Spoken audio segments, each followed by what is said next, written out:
Kisah kita bermula dengan seorang gadis berambut ungu. Wajahnya tampak begitu puas.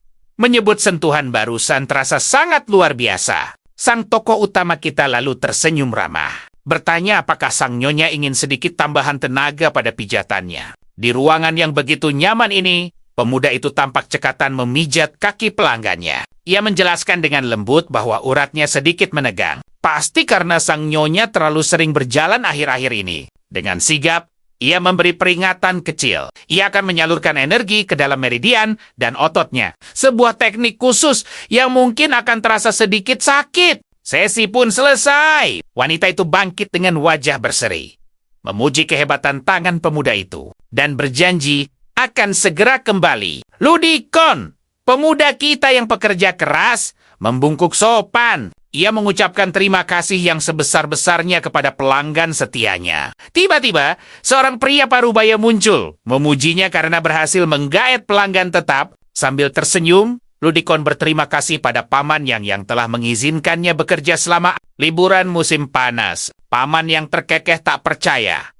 Seorang mahasiswa dari universitas elit bersedia memijat kaki. Tapi harus diakui, teknik pemuda itu benar-benar tak tertandingi. Tepat pada momen itu, sang tokoh utama melirik jam tangannya. Astaga, waktu sudah menunjukkan hampir pukul 11 malam. Ia bergegas pamit pulang untuk memasak makan malam demi Ling-Ling tersayang. Sang bos pun dengan senang hati langsung mengizinkannya. Paman yang menatap kepergiannya dengan haru. Anak itu sangat pandai bicara dan disukai banyak orang. Namun, kisah hidupnya benar-benar mengiris hati. Setibanya di rumah yang hangat, kita melihatnya menyantap makan malam sederhana bersama adik perempuan tercintanya. Lu Ling-Ling yang berusia 16 tahun, gadis ceria itu memuji masakan kakaknya setinggi langit, jauh lebih lezat dari kantin sekolah. Sang kakak tertawa, menyuruhnya makan yang banyak agar cepat besar. Fakta pahit pun terungkap. Orang tua mereka telah tiada sejak 3 tahun lalu. Memaksanya berjuang keras demi menghidupi mereka berdua.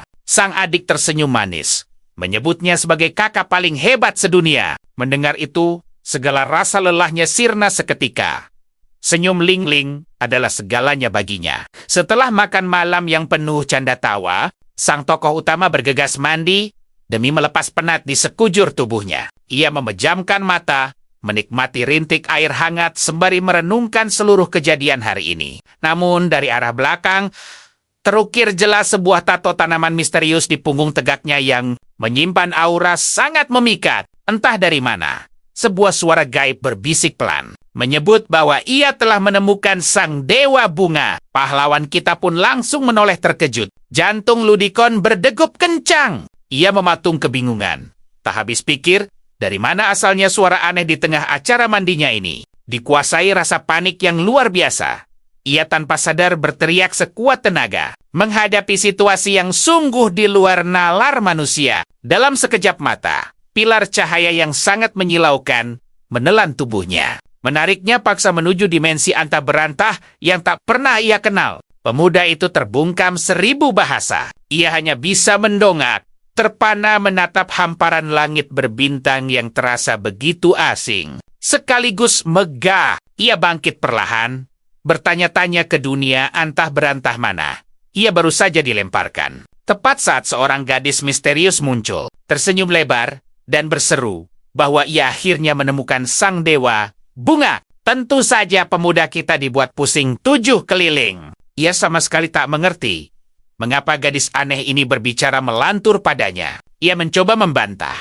Yakin sang gadis salah orang, namun gadis itu tersenyum tajam, menunjuk tanda bunga matahari di punggungnya sebagai bukti mutlak. Bayangkan, ia bahkan telah memeriksa 98.000 pria demi menemukannya. Tak ingin dipermainkan, pemuda itu memasang wajah serius. Ia menuntut penjelasan pasti dan bertanya sekali lagi, di mana mereka sekarang berada? Sang gadis menatapnya lekat-lekat, menegaskan bahwa ini bukanlah lelucon. Ia lalu memancing, bukankah akhir-akhir ini dadanya sering terasa nyeri luar biasa? Mendengar hal itu, sang tokoh utama tersentak hebat. Bagaimana mungkin gadis asing ini mengetahui rahasia tubuhnya yang sangat pribadi? Ia mengungkap fakta mengejutkan. Setiap dewa bunga wajib belajar cara memikat hati para wanita. atau jantungnya takkan sanggup lagi berdetak selamanya. Ia juga menambahkan bahwa kitab keberuntungan bunga ini sangatlah suci, murni menyimpan rahasia kekuatan langit dari ribuan tahun silam. Sambil menunjuk tepat ke arah pemuda itu, sang gadis menyatakan dengan penuh keyakinan, pemuda di hadapannya inilah pewaris takhta dewa bunga yang sesungguhnya. Ludikon membatin dengan cemas. Ia sama sekali tak berniat mengambil gelar aneh ini. Namun, pikiran tentang nasib Lingling terus menghantuinya. Apa jadinya adik tersayangnya itu jika ia sampai tiba-tiba menghilang dari dunia ini? Menekan rasa gengsinya, sang tokoh utama akhirnya bertanya, bagaimana tepatnya ia harus menguasai apa yang disebut sebagai keberuntungan bunga ini? Senyum manis kembali menghiasi wajah gadis misterius itu. Ia menjawab dengan riang bahwa teknik legendaris ini ternyata sangat amat mudah untuk dikuasai tanpa aba-aba. Sang gadis memberi peringatan bahwa ia akan memasuki tubuhnya. Wujudnya perlahan melebur menjadi ribuan partikel cahaya yang luar biasa terang. Seluruh energi berkilauan itu kemudian menyatu dengan epik, menjelma menjadi sebuah buku suci bernama Kitab Keberuntungan Bunga. Keringat dingin mengucur deras. Tokoh utama kita panik bukan main saat melihat benda itu melesat cepat ke arahnya, seolah berniat melancarkan serangan. Zras!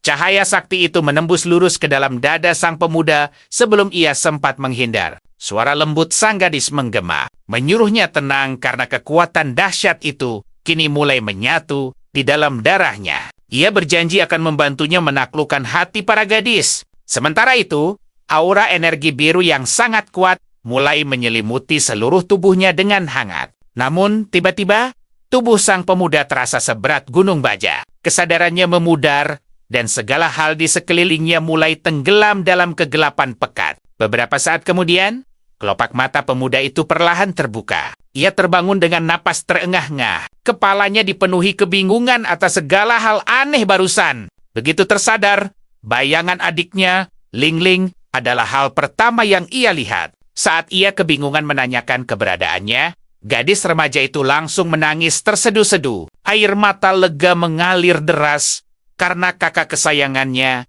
akhirnya baik-baik saja. Sambil terisak, ia menceritakan bahwa kakaknya tiba-tiba pingsan di kamar mandi. Lingling sangat ketakutan, mengira hal yang paling menakutkan baru saja menimpa kakak satu-satunya itu. Lingling segera menyuruh kakaknya untuk beristirahat dengan tenang. Ia bergegas mengambilkan beberapa potong pakaian agar kakaknya bisa segera mengenakan baju yang hangat. Terduduk lemas di atas kasurnya, Ludikon bertanya-tanya, apa penyebab dirinya bisa tiba-tiba jatuh pingsan. Otaknya lalu mulai memutar kembali bayangan gadis misterius itu, beserta seluruh percakapan gila yang baru saja mereka lakukan. Sang pahlawan akhirnya menyimpulkan bahwa semua itu hanyalah bunga tidur. Ia menyadari dirinya mungkin sedang sangat kelelahan bekerja akhir-akhir ini. Saat adiknya mengambilkan pakaian dari lemari, ia menyadari bahwa gadis itu kini telah tumbuh menjadi sangat memesona. Tiba-tiba, sang tokoh utama merasakan sengatan aneh bagaikan kilat yang menyambar tubuhnya. Ia melihat simbol hati dengan angka 100% di atas kepala adiknya, membuatnya kebingungan. Suara seorang gadis bergema di benaknya, mengumumkan bahwa inilah sistem kasih sayang yang baru saja ia peroleh. Sosok itu muncul di sampingnya, menjelaskan bahwa sistem magis ini akan menunjukkan seberapa besar para gadis menyukainya. Pemuda dan peri kecil itu saling menatap. Sementara energi aneh seketika menghubungkan pandangan mereka berdua. Terkejut, ia langsung berteriak saat peri kecil itu menyentuh wajahnya dengan jahil. Sementara Lingling bertanya apa yang sebenarnya terjadi. Ia mengelak dengan pura-pura berdiam, berusaha menyembunyikan peri itu dari adiknya. Lalu ia bertanya siapa gadis itu sebenarnya, dan bagaimana ia bisa masuk ke dalam tubuhnya. Gadis itu memperkenalkan dirinya sebagai Zixi, sang penjaga spiritual. Ia berkata hadir untuk membantunya menguasai keberuntungan bunga, dan siap menjawab pertanyaan apapun. Sang tokoh utama merasa semua ini sangat aneh, dan memintanya segera kembali agar Lingling tidak melihatnya. Sang penjaga setuju tanpa bantahan, lalu kembali berubah wujud menjadi sebuah buku yang bercahaya terang. Namun sebelum menghilang, ia memperingatkan bahwa jika bunga cinta tidak mekar dalam 1 tahun, masa depan kelam sudah menantinya. Kembali ke dunia nyata, Adiknya menyerahkan pakaian agar ia bisa segera berpakaian dan keluar dari situasi canggung itu. Gadis itu kemudian menyuruhnya segera bersiap, lalu meninggalkannya sendirian di dalam kamar dengan wajah yang tampak tersipu malu. Pemuda itu memungut pakaian dalamnya, bertanya-tanya dengan jantung berdebar mengapa adiknya sampai membawakan barang sepribadi itu untuknya. Wajahnya memerah padam menahan rasa malu. Bingung bagaimana ia harus menghadapi Ling Ling setelah insiden ini. Keesokan harinya, kita melihatnya tiba di pintu masuk panti pijat, tempatnya bekerja dengan penuh semangat. Sambil duduk, ia berpikir bahwa Ling Ling pergi terburu-buru karena merasa kesal tentang situasi memalukan yang terjadi pada hari sebelumnya. Namun, Zixi tiba-tiba muncul dan berkata bahwa sang tuan bunga salah sangka. Karena poin kasih sayang adiknya tidak turun sama sekali, Ludikrin mempertanyakan mengapa adiknya tidak sarapan pagi. Merasa bahwa sistem kasih sayang ini sungguh tidak bisa diandalkan. Penjaga kecil itu cemberut dan bersikeras bahwa sistemnya tidak pernah berbohong. Ia menantang tuannya untuk menguji kemampuan itu pada gadis cantik yang baru saja tiba di tempat tersebut. Pada momen itu, seorang wanita bergaun biru memasuki ruangan dan meteran kasih sayangnya menunjukkan angka 60%. Paman Zhou menyapanya dengan ramah, menawarkan apakah nona muda itu menginginkan perawatan pijat kaki yang menyegarkan. Gadis itu mengaku lelah setelah berbelanja sepanjang pagi, sehingga ia meminta seorang pemijat ahli untuk memulihkan kakinya yang pegal. Sang bos menjawab bahwa ia akan memanggil karyawan terbaiknya, lalu meneriakkan nama Ludikrin untuk segera datang melayani pelanggan istimewa ini. Mendengar itu, wanita bergaun biru itu duduk di sofa, menunggu dengan penuh keanggunan untuk mendapatkan pelayanan terbaik. Tak lama kemudian, pahlawan kita melangkah maju dengan percaya diri, membawa sebuah baskom kayu berisi air panas. Klien itu menatapnya dengan remeh, meragukan apakah bocah ini benar-benar ahlinya. Sang bos membela pemuda itu, menegaskan bahwa meski muda, keterampilannya luar biasa dan selalu memuaskan semua orang. Wanita itu akhirnya setuju, namun memperingatkan mereka untuk tidak berani menipunya. Karena ia adalah seorang penyiar internet yang sangat terkenal. Ia mengancam akan membongkar kedai ini dalam siaran langsungnya. Jika pemuda itu gagal memberikan perawatan yang membuatnya merasa nyaman, setelah berkata begitu, gadis itu langsung memulai siaran langsungnya dan menyapa para pengikutnya. Dengan pose dua jari yang ceria, ia menyorot tokoh utama dalam siaran, menyatakan keraguan besarnya bahwa pemuda ini adalah ahli pijat terbaik di sana. Sang penyiar berjanji akan membagikan pengalamannya nanti untuk menguji keahlian pemuda itu. Zixi yang kesal tiba-tiba muncul, menyuruhnya membuktikan kehebatan sejati dari seorang tuan bunga. Penjaga itu lalu menyarankannya untuk menyalurkan energi spiritual ke tangannya, agar sebuah keajaiban luar biasa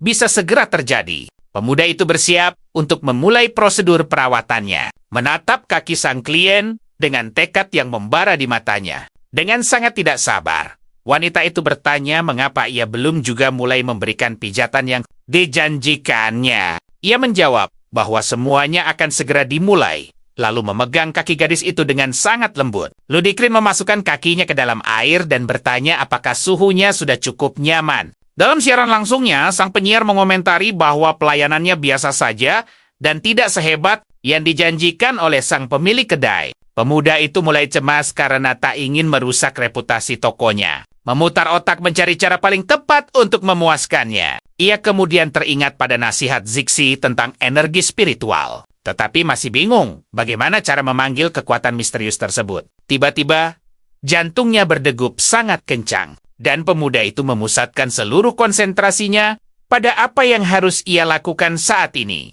Gelombang energi biru yang kuat mengalir dari tubuhnya dan terpusat di tangannya. Saat menyentuh kaki kliennya, sensasi nyaman seketika menjalar ke seluruh tubuh wanita itu. Sangat terkejut, wanita itu tiba-tiba menegakkan posisi duduknya di kursi dengan ekspresi wajah yang penuh rasa takjub. Pemuda itu menjadi khawatir melihat reaksinya, bertanya apakah sentuhannya tanpa sengaja menyakiti kakinya. Namun sang penyiar menggeleng cepat dan memintanya untuk segera melanjutkan pijatan ajaib itu tanpa henti. Ia lalu keheranan.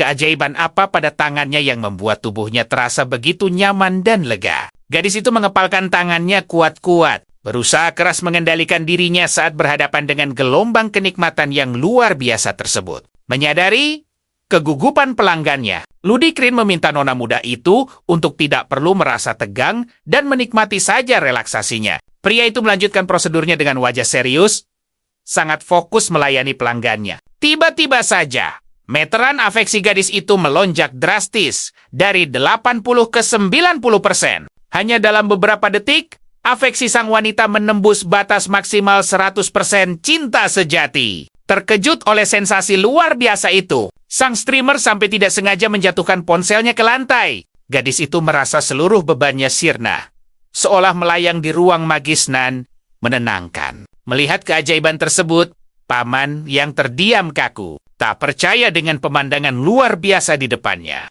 Tokoh utama kita tersenyum santai, berkata bahwa ia hanya memberikan pijatan kaki yang sederhana. Tak lama kemudian, Shixi penasaran mengapa ia tidak memberikan nomornya pada gadis manis tadi. Pemuda itu menegaskan prinsipnya dan punya kriteria khusus untuk calon pacar idamannya. Sang peri penjaga mengambil buku catatan dengan antusias. Meski pemuda itu ragu ia bisa benar-benar membantu. Tersenyum penuh percaya diri.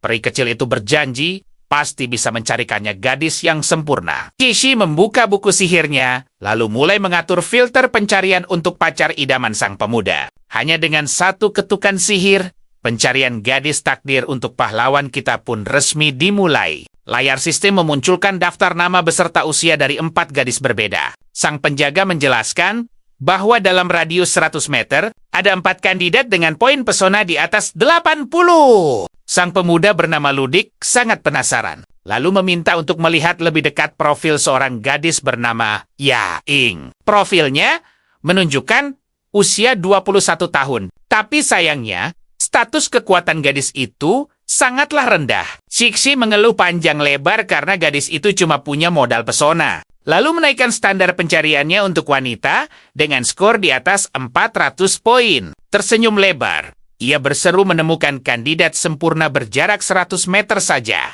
Tokoh utama kita seketika terperanjat melihat betapa cepatnya peri kecil itu menemukan target yang luar biasa. Muncul profil Syakir, berusia 19 tahun, dengan status yang luar biasa memukau. Pemuda itu terbelalak syok mengenali wajahnya. Sang peri bertanya, apakah ia mengenalnya? Sambil menelan ludah, pemuda itu menjawab bahwa dia adalah sang ketua OSIS. Keringat dingin menetes saat ia teringat sosok mengerikan gadis itu. Memohon agar sang peri membatalkan niatnya sejenak. Ia berbalik panik, memastikan apakah gadis itu benar-benar hanya berjarak 100 meter dari mereka. Tepat pada detik itu, sebuah mobil merah melintas anggun, menampilkan sosok sang ketua OSIS di kursi belakangnya. Sang ketua OSIS menatap keluar jendela dengan aura serius yang memancar dari paras cantiknya. Cici bingung mengapa tuannya bersembunyi. Dengan suara gemetar, pemuda itu menyinggung sebuah insiden canggung di masa lalu.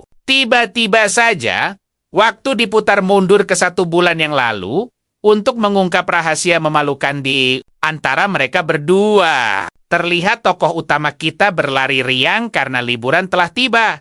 Dan ia bisa mencari uang. Namun, karena terlalu bersemangat, ia malah menabrak seorang gadis di tengah lorong sekolah. Suara benturan keras menggema di sana. Pertanda bahwa pertemuan tak terduga itu bukanlah adegan romantis yang manis. Ia buru-buru membungkuk panik dan meminta maaf sedalam-dalamnya atas tabrakan konyol barusan. Namun detik berikutnya, wajahnya memerah padam, bagai kepiting rebus saat menyadari di mana tangannya secara tak sengaja mendarat. Sungguh bencana besar. Tangannya tanpa sengaja menyentuh area yang sangat canggung milik gadis. Sangar tersebut. Pemuda itu mengaku kabur terbirit-birit ketakutan. Merasa dunianya akan runtuh jika sampai harus berhadapan dengannya lagi. Dengan gaya bijak, ia menegaskan bahwa cinta itu urusan takdir, bukan sekadar data statistik. Memohon Cixi berhenti mencampurinya. Setibanya di rumah, sang pemuda menaiki tangga menuju apartemennya. Betapa terkejutnya ia melihat noda cat merah raksasa yang sangat mengerikan mengotori pintu rumahnya. Dilanda kepanikan, ia menerobos masuk, menanyakan siapa orang jahat yang berani menakuti keluarganya hingga menangis. Sang ibu menjelaskan Ada penagih utang yang mengancam akan menyita rumah mereka dalam waktu 1 bulan. Dengan sorot mata penuh tekad, pemuda itu bersumpah akan melindungi rumah mereka. Hal itu tidak boleh terjadi. Dalam kesendirian, ia mengotak-atik ponselnya. Mati-matian mencari cara meraup 1 juta hanya dalam sebulan demi melunasi utang. Ingatannya melayang pada sang ayah yang meminjam 50.000. Lalu entah bagaimana bunganya membengkak gila-gilaan menjadi 1 juta. Tepat pada saat krisis itu, sebuah notifikasi ajaib muncul di layar ponselnya, menawarkan jalan keluar yang sangat menggiurkan. Berita itu mengulas seorang pria yang mendapat mobil dan uang 280.000 dari pelanggannya. Pemuda itu takjub. Bagaimana pekerjaan semacam itu bisa menghasilkan harta melimpah? Shixi muncul tiba-tiba, menyarankan bahwa ia juga punya bakat alami untuk menjadi seorang penghilang stres seperti pria itu. Sang peri menjelaskan, cara ini bisa menghasilkan uang sekaligus melatih keberuntungan asmaranya. Tokoh utama kita pun sadar, inti pekerjaan ini hanyalah membuat para gadis tersenyum bahagia. Aura penuh keyakinan memancar dari matanya. Dengan kekuatan super yang ia miliki sekarang, ia pasti bisa menaklukkan pekerjaan ini. Pemandangan lalu beralih ke gemerlap malam kota metropolis yang memesona. Menyorot sebuah gedung megah, bermandikan cahaya neon. Ia mengikat janji suci di dalam hati untuk melindungi keluarganya, apapun rintangannya. Dengan tekad membara, ia melangkah masuk ke klub malam mewah yang super sibuk demi pekerjaan itu. Di dalam, seorang penjaga keamanan berkepala plontos mengawalnya melewati aula klub yang terlihat sangat elegan dan dipenuhi pesona. Terlihat banyak tamu kelas atas bersantai di sofa empuk, menikmati malam yang indah bersama para karyawan bintang di sana. Pahlawan kita mengamati kemewahan sekelilingnya. Bahkan, seorang gadis cantik sempat mengedipkan mata dengan senyum manis ke arahnya. Sang penjaga mengantarnya ke sebuah ruangan VIP, mengetuk pintu perlahan untuk memberitahu sang bos bahwa kandidat baru telah tiba. Saat melangkah masuk ke ruangan, pemuda itu terpana melihat seorang wanita yang sangat menawan duduk anggun bak ratu penguasa. Wanita itu menguji alasannya melamar posisi ini. Dan dengan berani, sang pemuda menjawab lantang bahwa ia sangat butuh uang. Bos wanita itu memujinya jujur, tapi mengingatkan bahwa bisnis menggiurkan ini murni milik mereka yang berbakat. Bos itu perlahan mendekat, mengamati wajahnya dengan lekat, lalu tersenyum dan mengakui ketampanan pemuda tersebut. Pahlawan kita tampak gugup dan salah tingkah saat wanita berkuasa itu mendekat. Sayangnya, bos itu merasa dia terlalu polos dan kurang berani memikat hati pelanggan. Tanpa ragu, wanita itu menolaknya. Baginya, pemuda ini tidak memancarkan pesona magis atau karisma sedikit pun. Pahlawan kita menunduk kecewa. Kesempatan membuktikan potensi besarnya telah lenyap sebelum dia sempat bersinar terang. Saat ia berbalik, terdengar amarah seorang nyonya yang meneriaki staf karena pemuda bernama Leon. Tak kunjung datang. Klien itu menuduh klub menyembunyikan idola kesayangannya dan meragukan apakah mereka pikir dia tak sanggup membayar. Ingin membuktikan kekuatannya, nyonya itu membuka tas mewahnya dan menarik tumpukan uang tunai. Tanpa ragu, ia melempar lembaran uang ke arah staf, menuntut keras agar Leon segera datang menemaninya. Sang bos segera mendekat melerai. Stafnya dengan panik menjelaskan bahwa panggilan mereka sama sekali tak dijawab oleh Leon. Bos itu berkeringat dingin. Nyonya Lee adalah anggota Platinum, dan insiden ini bisa menghancurkan reputasi klub mereka. Dengan tegas, sang bos memerintahkan staf lain menemani Nyonya Lee, sementara mereka terus mencoba menghubungi Leon. Seorang staf nekat mendekati klien yang murka itu, menawarkan diri menemaninya. Nyonya Lee justru semakin meledak, menatap pemuda itu sinis, lalu mencemooh kelancangannya tanpa ampun. Hilang kendali, nyonya yang dilanda amarah itu melayangkan tamparan keras tepat ke wajah staf malang tersebut. Namun, sebelum hal buruk lain terjadi, pahlawan kita tiba-tiba muncul dan menggenggam erat pergelangan tangan wanita itu. Pemuda itu menatap matanya dalam-dalam. Dengan lembut namun tegas, ia memintanya berhenti menyakiti orang lain dengan cara kasar. Sang manajer terbelalak. Pemuda yang baru ditolaknya justru memicu keributan baru, memaksanya bersiap untuk segera turun tangan. Klien itu terkejut karena amarahnya lenyap seketika. Justru merasa sangat nyaman dengan sentuhannya. Sang pahlawan memintanya tenang. dan wanita itu patuh seiring energi hangat mengalir darinya. Sang bos berdiri terpaku, tak percaya melihat keajaiban itu. Ia langsung menyadari bahwa penilaian awalnya terhadap pemuda ini sepenuhnya salah. Nyonya Li yang kini luluh tersenyum manis, bertanya berapa lama sang pemuda akan menggenggam tangannya, dan apakah dia pegawai baru. Bos itu cepat-cepat menyelah, memuji selera tajam kliennya. Sementara tokoh utama kita hanya bisa tersipu canggung. Ia memperkenalkannya sebagai Yo Ki, bintang baru yang siap melayani Nyonya Li malam ini. Adegan beralih menyorot pemandangan kota, di mana gedung-gedung bermandikan cahaya bulan purnama. Di tempat lain tampak seorang pria berambut perak bersantai di ruangan megah bersama wanita dengan pose menggoda. Tiba-tiba, ponselnya berdering tanpa henti dari atas nakas. Namun, pria sombong itu sama sekali tak memedulikannya. Saat akhirnya diangkat, pria itu beralasan sedang sibuk dengan klien lain. Yakin Nyonya Li yang rewel takkan mau menerima pelayan pengganti. Dari seberang telepon, staf klub memperingatkannya dengan panik bahwa ada anak baru yang sukses. Membuat Nyonya Li tersenyum bahagia. Setelah melempar kabar mengejutkan itu dan membiarkan pria perak didera kecemasan, staf itu langsung menutup panggilan teleponnya. Pria perak itu murka pelanggannya direbut anak baru. Bertekad mengajarkan kerasnya persaingan dunia malam, sementara di ruang manajer sang bos mengakui pencapaian pemuda itu melampaui semua ekspektasinya. Sang manajer memuji keberanian luar biasa pemuda itu saat menatap klien, sekaligus kemampuannya meredakan badai amarah dengan sempurna. Tanpa ragu, wanita berkuasa itu mengakui kesalahan penilaiannya, lalu dengan senang hati mengubah keputusannya untuk mempekerjakan sang pemuda. Dengan senyum hangat, dia menyambut kedatangannya di klub elit tersebut. Kini, pemuda itu resmi menjadi bagian dari mereka. Tokoh utama kita terkejut gembira, menunduk hormat, mensyukuri kesempatan ini. Bos itu menyodorkan uang, menyuruhnya membeli pakaian berkelas demi memancarkan aura bintang. Pemuda ceria itu menerima uangnya dan berjanji akan melunasi pinjaman tersebut tepat saat gaji pertamanya cair nanti. Namun, sang manajer menolak. Uang itu murni bonus komisi berkat Nyonya Li. Ia memintanya pulang bersiap untuk hari esok. Menatap kepergiannya, sang bos tersenyum penuh arti. Ia bertanya-tanya, apakah pesona luar biasa barusan hanyalah keberuntungan? Atau murni bakat terpendam? Setibanya di rumah, pemuda itu antusias menghitung lembaran uangnya. Angkanya sangat fantastis, mencapai jumlah luar biasa. 10.000. Dia tak menyangka bisa meraup gaji setara 2 bulan kerja keras, hanya dengan menemani klien minum semalaman. Pemuda itu memutuskan hanya memakai 1.000 untuk setelan jas, dan menyimpan 9.000 sisanya demi membayar utang. Sambil berbaring santai, ia berpikir harus istirahat total demi mencetak 1 juta esok hari. Keesokan harinya, matahari bersinar cerah, menyorot kemegahan depan klub. Pahlawan kita berdiri tegap, penuh semangat, menyambut hari pertamanya. Tiba-tiba, suara decit ban memecah keheningan. Sebuah mobil Ferrari merah mengilap berhenti sempurna tepat di pelataran bangunan mewah tersebut.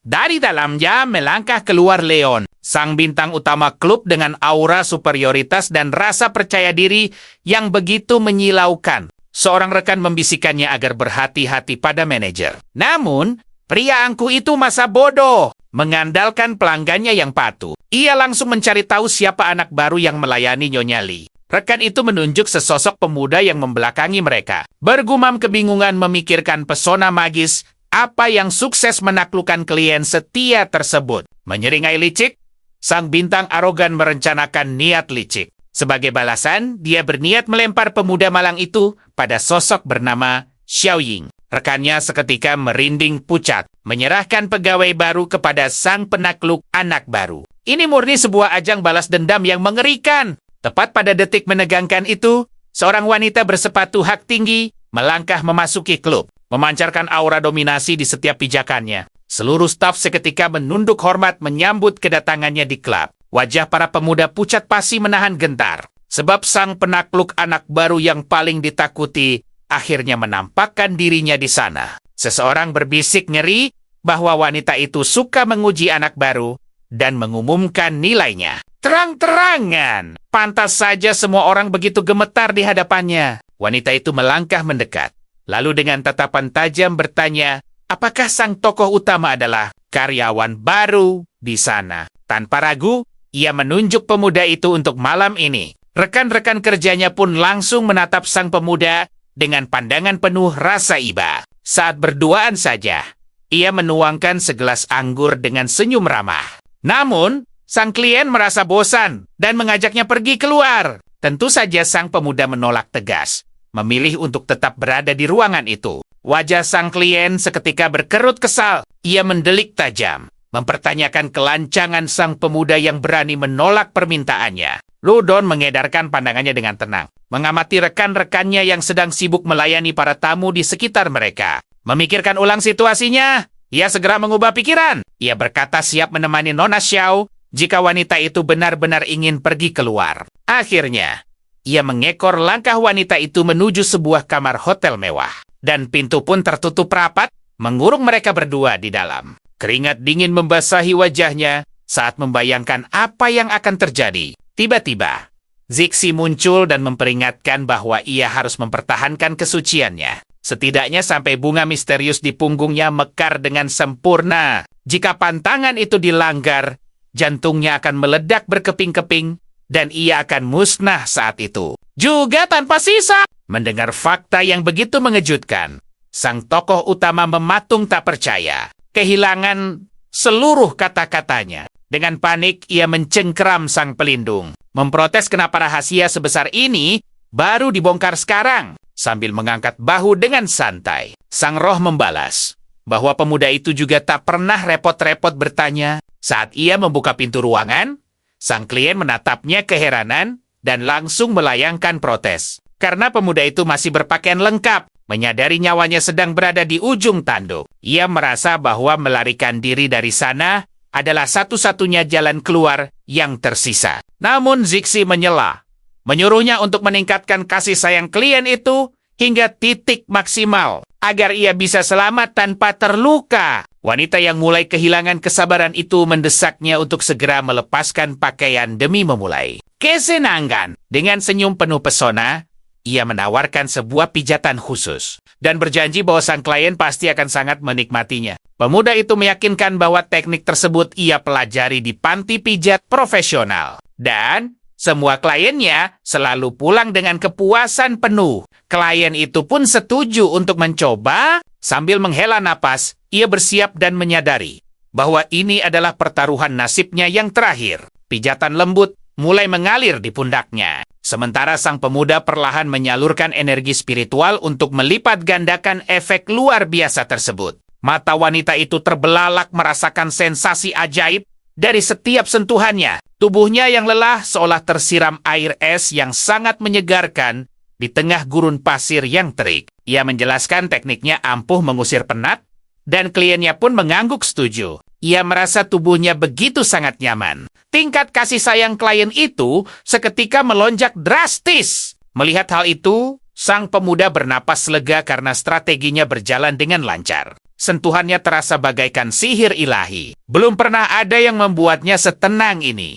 Hanya dalam sekejap mata, meteran kasih sayangnya langsung meledak menembus angka 100%. Mencapai batas maksimal. Wanita itu memujinya luar biasa. Ia merasa terlahir kembali, seolah setiap sel dalam tubuhnya telah bangkit sepenuhnya. Zixi tertawa kecil, menjelaskan bahwa sentuhan pada titik rahasia itu sengaja dibuat untuk menidurkannya. Pantas saja, klien itu kini terlelap damai. Sambil melangkah keluar, sang pahlawan kita berbisik bahwa ia menyerahkan sisanya pada takdir. Transisi layar kini berpindah menuju indahnya kampus Yuan di bawah langit siang yang begitu cerah dan damai. Di dalam sebuah mobil, dua pemuda nakal tengah merencanakan sebuah trik licik menggunakan sebotol minuman demi memancing gadis-gadis cantik. Tiba-tiba, seorang bidadari kampus menghampiri dan mengambil botol di atas mobil mereka. Sang pengemudi pun menggodanya untuk masuk. Namun gadis itu tersenyum manis, seraya membalas bahwa satu botol saja tidaklah cukup. Sang pengemudi langsung terbuai. Dengan sombong ia sesumbar bahwa untuk gadis secantik dirinya, berapapun botol yang diminta pasti akan langsung diberikan. Memasang senyum misterius yang menawan, sang gadis cantik menerima tantangan itu. dan menyatakan akan menagih janji manis yang diucapkan. "Sang pemuda!" Tiba-tiba, suara benturan yang sangat keras menggelegar. Dua pemuda di dalam mobil itu langsung mematung terkejut dengan wajah yang pucat pasi. Mobil lain baru saja menyeruduk kendaraan mereka. Sang pemilik menjerit histeris melihat kerusakan parah itu. Kemarahan pun memuncak saat mereka akhirnya sadar bahwa gadis anggun ini ternyata telah menjebak mereka. Dengan tatapan sedingin es, sang gadis memerintahkan para pengawal pribadinya untuk segera menyingkirkan dua berandal itu beserta mobil rongsokannya dari sana. Ia memperkenalkan dirinya sebagai Syakir dan bersumpah tidak ada tindakan kotor yang boleh terjadi di sekolah selama ia menjabat sebagai ketua. Sang gadis tangguh itu merenung, menyadari tugasnya untuk membersihkan parasit di dalam kampus. Seraya kembali mengingat sebuah insiden penyerangan di masa lalu. Sorot matanya menyala penuh tekad baja. Ia bersumpah akan menyeret sang pelaku utama keluar dari persembunyian dan menendangnya jauh-jauh dari sekolah ini. Pandangan beralih ke papan nama Dewan Siswa yang sibuk beraktivitas. Tepat di depan pintu ruangan yang sakral itu, sosok Lude Queen tampak berdiri diam merenung seakan bersiap menghadapi badai. Ia menghela napas berat, merasa bahwa ruang Dewan Siswa adalah tempat terakhir di seluruh sekolah yang sungguh ingin ia hindari hari ini. Namun demi mengamankan beasiswanya, ia terpaksa mengambil peran sebagai penanggung jawab olahraga dan harus menginjakan kaki di sana untuk sekadar menyerahkan sebuah dokumen. Kini sang pahlawan kita sadar sepenuhnya bahwa ia sedang melangkah masuk ke dalam jebakan konyol yang ia ciptakan sendiri. Perlahan, ia mengintip lewat celah jendela pintu, merapal doa agar sang ketua tidak ada di sana. Beruntung baginya, ruangan itu tampak kosong melompong. Hatinya pun langsung bersorak lega dan ketegangannya seketika mencair. Mengambil kesempatan emas itu, sang pemuda menyelinap masuk dan dengan santai meletakkan daftar nama siswa di atas sebuah meja yang ada di sana. Sambil menguap lebar, ia bergumam kurang tidur semalam. Mungkin ini adalah momen emas baginya untuk mencari tempat sepi dan sekadar mencuri waktu tidur siang. Namun, tepat saat kakinya hendak melangkah keluar, gagang pintu tiba-tiba berputar perlahan. Detak jantungnya terhenti seketika, menyadari sang ketua telah kembali. Terjebak dalam kepanikan, pemuda itu sadar dia tidak bisa kabur sekarang. Dia benar-benar tak ingin gadis itu memergokinya. Jantungnya berdegup kencang. Kalau gadis itu mengingat kejadian sebelumnya, tamatlah riwayatnya. Tanpa pikir panjang, dia langsung melesat masuk ke sebuah ruangan demi menghindari sang ketua. Di dalam, pandangannya disambut oleh ruangan mewah yang tertata rapi, lengkap dengan sebuah komputer super mahal. Terdorong rasa penasaran yang kuat, dia meraih buku catatan di atas meja untuk mengintip isinya. Ternyata itu adalah daftar tugas Dewan Siswa untuk semester ini. Seketika dia tersadar, ruangan ini pasti milik sang ketua OSIS. Syakir, tiba-tiba dari luar, terdengar suara gadis itu memanggil para kepala departemen untuk segera rap. Lalu dengan langkah pasti, gadis itu mendorong pintu dan masuk ke ruangan tempat tokoh utama kita. Bersembunyi, terkejut luar biasa, dia tak sengaja menjatuhkan buku itu dan langsung melompat sembunyi di bawah meja. Gadis itu membungkuk mengambil catatannya, merasa sangat heran. Bagaimana benda itu bisa berada di sana? Duduk dengan anggun di kursinya, sang ketua mulai membaca catatan itu dengan raut wajah yang begitu fokus. Dari tempat persembunyiannya, pemuda itu menahan napas cemas. Bertanya-tanya kenapa gadis ini malah membaca dan tidak segera pergi. Tak lama kemudian, gadis itu bangkit dan melangkah menuju ruangan lain dengan aura yang begitu tegas. Tokoh utama kita menghela napas lega, berharap gadis itu akhirnya pergi dan membiarkannya bebas. Namun sungguh di luar dugaan. Sang ketua malah mengunci pintu ruangan agar tak ada yang masuk. Dia mengeluh kegerahan, tubuhnya berkeringat, dan ingin segera mengganti pakaiannya agar lebih nyaman. Pemuda itu menjerit tertahan dalam kepanikan. Dia takkan bisa menjelaskan apa-apa jika sampai tertangkap basah di situasi canggung ini. Kehabisan jalan keluar, dia nekat menyusup ke dalam lemari tepat saat gadis itu membuka pintu. Gadis itu lalu meraih sepotong pakaian dari gantungan. Tepat di sebelah tempat pemuda malang kita bersembunyi menahan napas, membawa pakaian itu di tangannya. Sang ketua menutup lemari tanpa menyadari ada penyusup di dalamnya. Sembunyi di kegelapan, tokoh utama kita merasa jantungnya hampir copot saking terkejutnya. Di luar, sang ketua mulai mengeluhkan gaun lamanya. Dan pemuda kita pun terserang panik luar biasa. Bagaikan mimpi buruk, gadis itu kembali membuka pintu lemari untuk mencari pakaian ganti yang lain. Tersentak kaget, pemuda itu buru-buru menyambar sebuah gaun hitam untuk menutupi dirinya. Tapi semuanya sudah terlambat. Sang ketua terpaku syok saat melihatnya dan hampir melepaskan jeritan yang sangat kencang. Pemuda itu secepat kilat membekap mulutnya, memohon dan mencoba menjelaskan bahwa ini semua hanyalah salah paham belaka. Tepat pada detik itu, keseimbangan gadis itu goyah dan keduanya terjatuh. Disusul suara ketukan pintu dari luar. Akibatnya, mereka terjerembab ke lantai dalam posisi yang sangat canggung dan pastinya akan memicu keributan. Sang ketua membeku dengan mata membelalak. Bingung harus bereaksi seperti apa. Dengan wajah memerah marah, gadis itu mendorong tokoh utama kita menjauh untuk melepaskan diri. Gadis itu langsung berdiri dengan perasaan sangat malu, menjauh dari pemuda yang masih terkapar di atas lantai. Tanpa membuang waktu sedetik pun, gadis itu berlari dan mencengkram gagang pintu untuk segera melarikan diri. Dengan raut wajah penuh amarah yang membara, dia membuka pintu untuk melihat siapa di luar sana. Namun pahlawan kita kembali menahannya. Bersumpah bahwa dia bukan pria mesum dan ini semua murni kecelakaan. Tepat pada momen mendebarkan itu, sebuah energi misterius mulai mengalir hangat dari tangannya ke tubuh sang ketua. Dia terheran-heran. Sensasi menggelitik macam apa ini yang tiba-tiba membuatnya merasa sangat rileks dalam sentuhan pemuda itu? Sensasi itu begitu kuat hingga kakinya melemas. Dan gadis itu pun jatuh terduduk. Tokoh utama kita terkejut melihat reaksi aneh itu. Panik bertanya, apa yang sebenarnya terjadi padanya? Gadis itu menyuruhnya menyingkirkan tangannya segera. Menuntut jawaban tentang sihir apa yang baru saja dia lakukan hingga tubuhnya bereaksi aneh.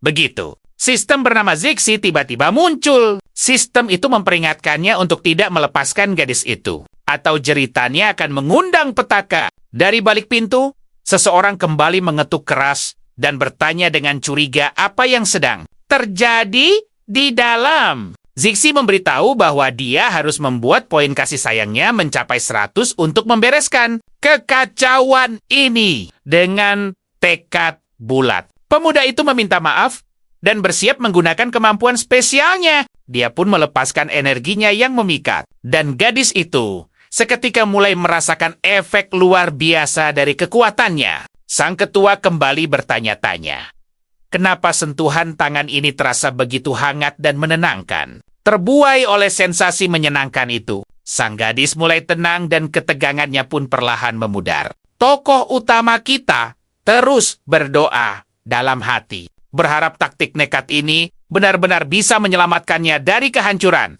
Orang-orang di luar sudah bersiap mendobrak pintu paksa, dan dia merasa nasibnya akan segera tamat. Namun luar biasanya, sang ketua berseru bahwa semuanya baik-baik saja. Dia beralasan baru saja melihat tikus yang kini sudah kabur demi menenangkan mereka. Pemuda itu terperangah heran dan bertanya, kenapa dia malah melindunginya? Dengan wajah tersipu malu, gadis itu mengelak keras, berkata, dia hanya tidak ingin orang lain melihatnya dalam kondisi berantakan. Dia kembali mencoba meluruskan kesalahpahaman itu. Tapi sang gadis ceria ini sudah merapikan pakaiannya untuk segera pergi. Sang ketua memberinya tatapan tajam, memperingatkannya untuk tutup mulut soal kejadian ini jika tidak ingin kena masalah besar. Diiringi senyum canggung yang gugup, pemuda itu berjanji bahwa mulutnya terkunci rapat dan takkan pernah membocorkan rahasia ini. Gadis itu membalas bahwa ibunya mengajarinya untuk tidak mudah percaya pada pria, lalu menatapnya dengan pandangan menantang. Masih dilanda kebingungan,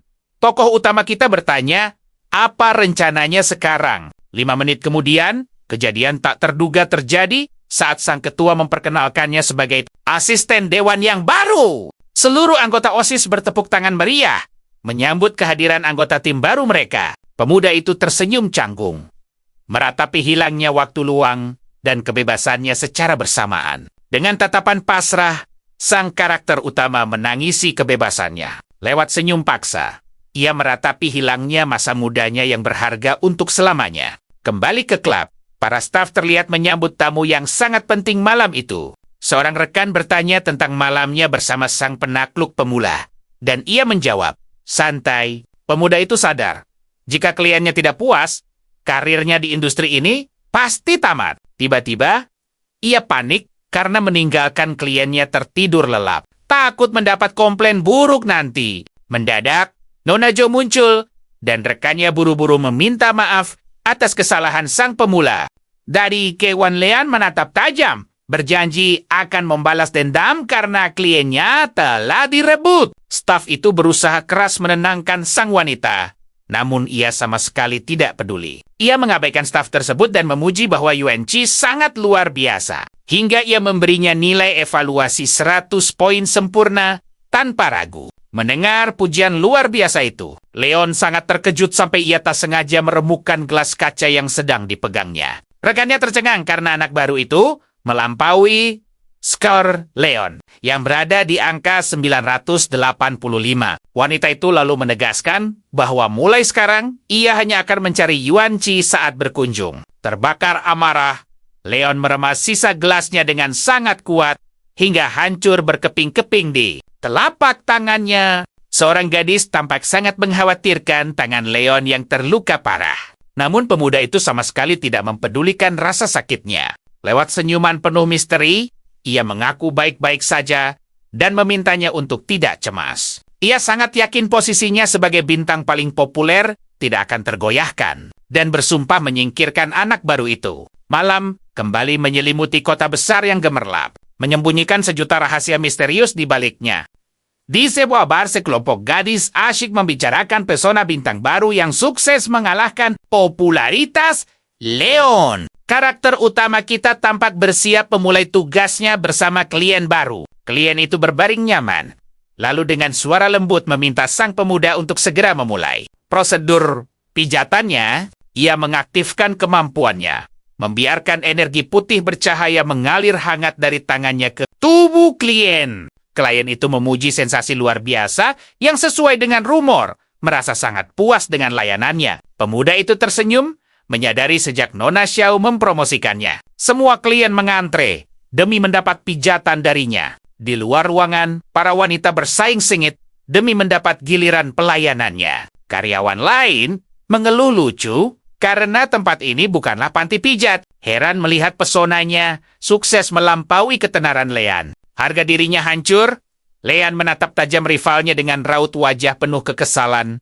dan rasa dendam. Rekan-rekan Leon kemudian memberikan hormat yang cukup unik sebagai bentuk kesetiaan mereka. Seorang klien menghiburnya, berjanji membantunya agar tidak kalah dari siapapun. Tersenyum licik, Leon meminta sebuah bantuan rahasia yang langsung disetujui oleh gadis itu tanpa pikir panjang. Malam berikutnya, Leon mengumumkan dengan lantang bahwa kini giliran Yuan Chi untuk melayani Nona Mary. Semua orang terkejut karena wanita itu tak pernah mengganti pendamping, membuktikan Leon telah kalah telak. Berduaan dengan klien, sang pemuda menyadari tingkat ketertarikan wanita itu sangatlah rendah. Ia menawarkan diri untuk menuangkan anggur, namun gadis itu tampak jelas tidak menyukai kehadirannya. Klien itu merendahkannya. Heran, bagaimana bisa seseorang berselera buruk memilih pemuda itu sebagai pendamping mereka? Dengan kesal, wanita itu berseru tak pernah berniat mengganti pendamping dan menyebut sang pemuda tidak sopan. Ia menjelaskan bahwa ia sengaja memanggilnya hanya untuk membuktikan seberapa hebat pesona pemuda ini sampai semua klien Leon berani berpaling darinya. Gadis itu lalu menantangnya untuk mencoba pijatan magis tersebut dan menyarankan mereka mencari tempat privat, namun ia menolak keluar bersama klien. Yakin bosnya membebaskannya dari tugas itu berkat kinerjanya yang brilian. Klien itu menyalakan rokok dan memprovokasi, menjanjikan tips 100.000 jika ia berhasil memuaskannya. Tergiur angka fantastis itu, ia berubah pikiran dan membawanya ke lobi hotel mewah. Di dalam mobil, Leon menelepon seseorang, tersenyum penuh misteri sambil bergumam bahwa pertunjukan seru telah dimulai. Adegan beralih ke sebuah gang gelap yang suram, di mana sebuah insiden menegangkan sedang berlangsung. Di sana, Seorang pria terkapar tak berdaya dengan wajah penuh memar. Sang penagih mengancam akan memberikan tangannya pada anjing liar jika ia tidak segera melunasi sisa hutangnya. Tiba-tiba, ponsel pria malang itu berdering keras, membuat sang penagih hutang semakin kehilangan kesabarannya. Di seberang telepon, Leon menyapanya dengan santai. Sementara sang penagih kebingungan dengan suara asing tersebut. Dengan nada tinggi, Leon memperingatkan bahwa Mary adalah wanitanya dan mengancam akan menghajarnya jika ia berani mengganggunya lagi. Sang penagih terpancing dan menantangnya memberikan alamat. Leon merespon santai menyebutkan nama hotel tempatnya bersama Mary berada. Leon langsung memutus panggilan secara sepihak, membiarkan pria itu mengamuk karena merasa dihina, sambil tersenyum penuh teka-teki. Leon berharap sang karakter utama menikmati hadiah spesial yang telah disiapkannya. Di kamar hotel, sang pemuda bertanya riang apakah sesi pijatan akan segera dimulai. Namun, kliennya tampak ragu-ragu. Wanita itu lalu mengundangnya untuk minum terlebih dahulu dan mengambil sebotol anggur merah untuk mereka berdua. Dalam hati, ia mengingat rencana Leon, memberinya anggur bercampur obat tidur.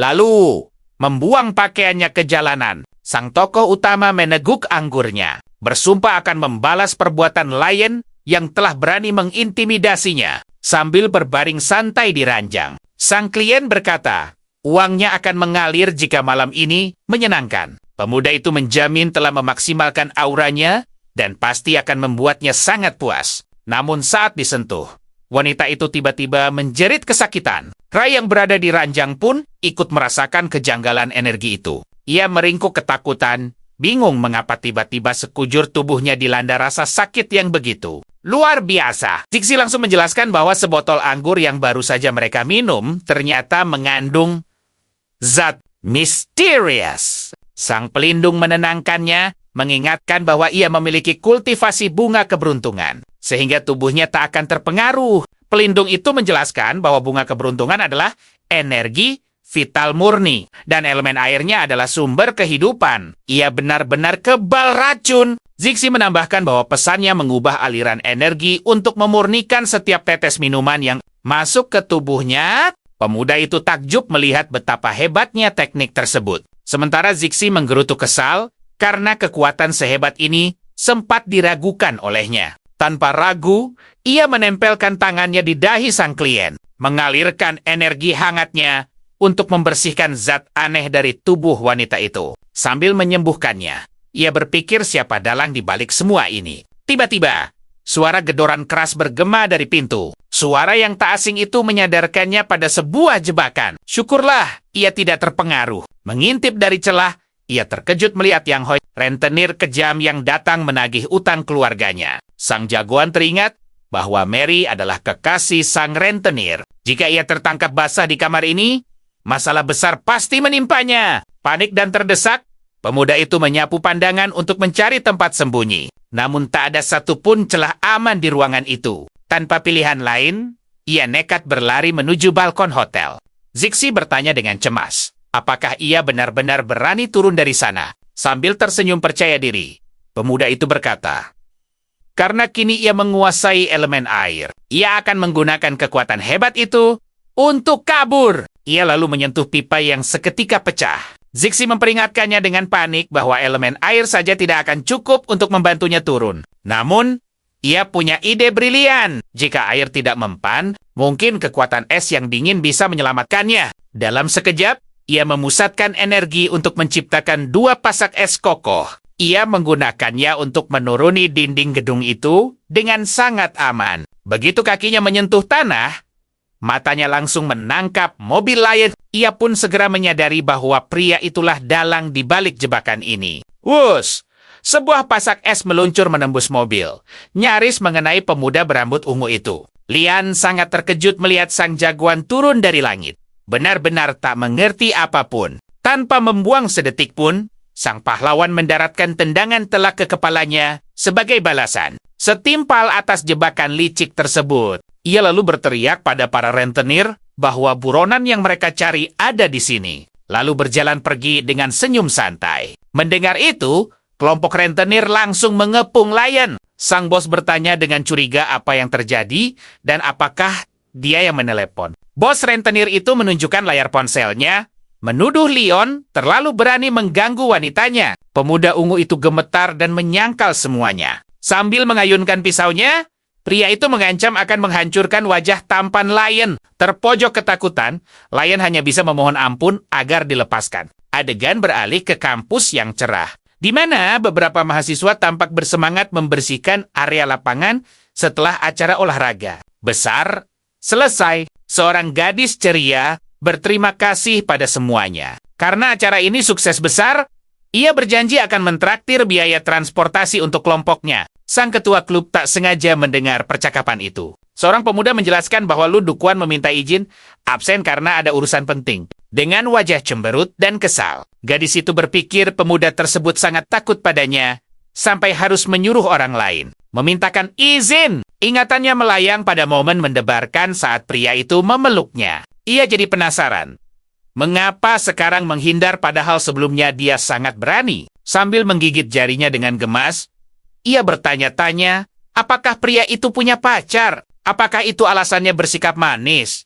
Lalu tiba-tiba mengabaikannya. Kembali ke klub malam, sang tokoh utama dengan penuh tekad menyerahkan surat pengunduran dirinya. Langsung ke ruangan sang manajer cantik. Wanita itu membaca suratnya dan bertanya, apakah ia pergi karena gajinya kurang memuaskan? Ia menjelaskan pekerjaannya di sini hanya untuk melunasi utang dan kini semuanya beres. Sang manajer mengingatkan bahwa laporannya menghasilkan 1 juta. Ia memuji bahwa bahkan Lion sekalipun tidak bisa menandingi kehebatannya dalam bekerja. Tanpa ragu, manajer itu merobek surat tersebut. Ia memperingatkan dengan tegas bahwa ia tak akan membiarkan karyawan sehebat dirinya pergi. Namun pemuda itu menatap tajam dan berkata tegas.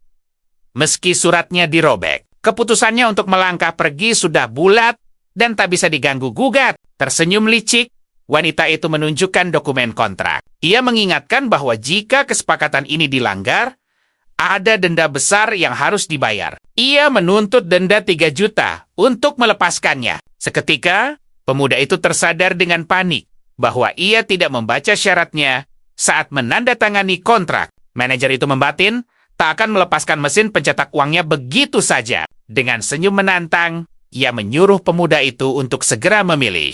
Sang jagoan menghela napas, berkata ia akan bekerja sebentar lagi. Ia baru akan pergi setelah berhasil mengumpulkan uang untuk membayar denda tersebut. Saat ia berbalik menuju pintu, bosnya tiba-tiba memanggil dengan suara lembut, memintanya untuk menunggu sebentar di dalam ruangan. Wanita itu mengaku sedang stres karenanya dan meminta bantuan sang pemuda untuk merilekskan tubuhnya dengan imbalan bayaran. Saat ditawari anggur, bosnya menolak dan meminta sebuah pijatan lembut. Sang tokoh utama tersenyum cerdik. Ia menganggap ini kesempatan emas untuk memikatnya dan mencari cara menghindari bayaran denda.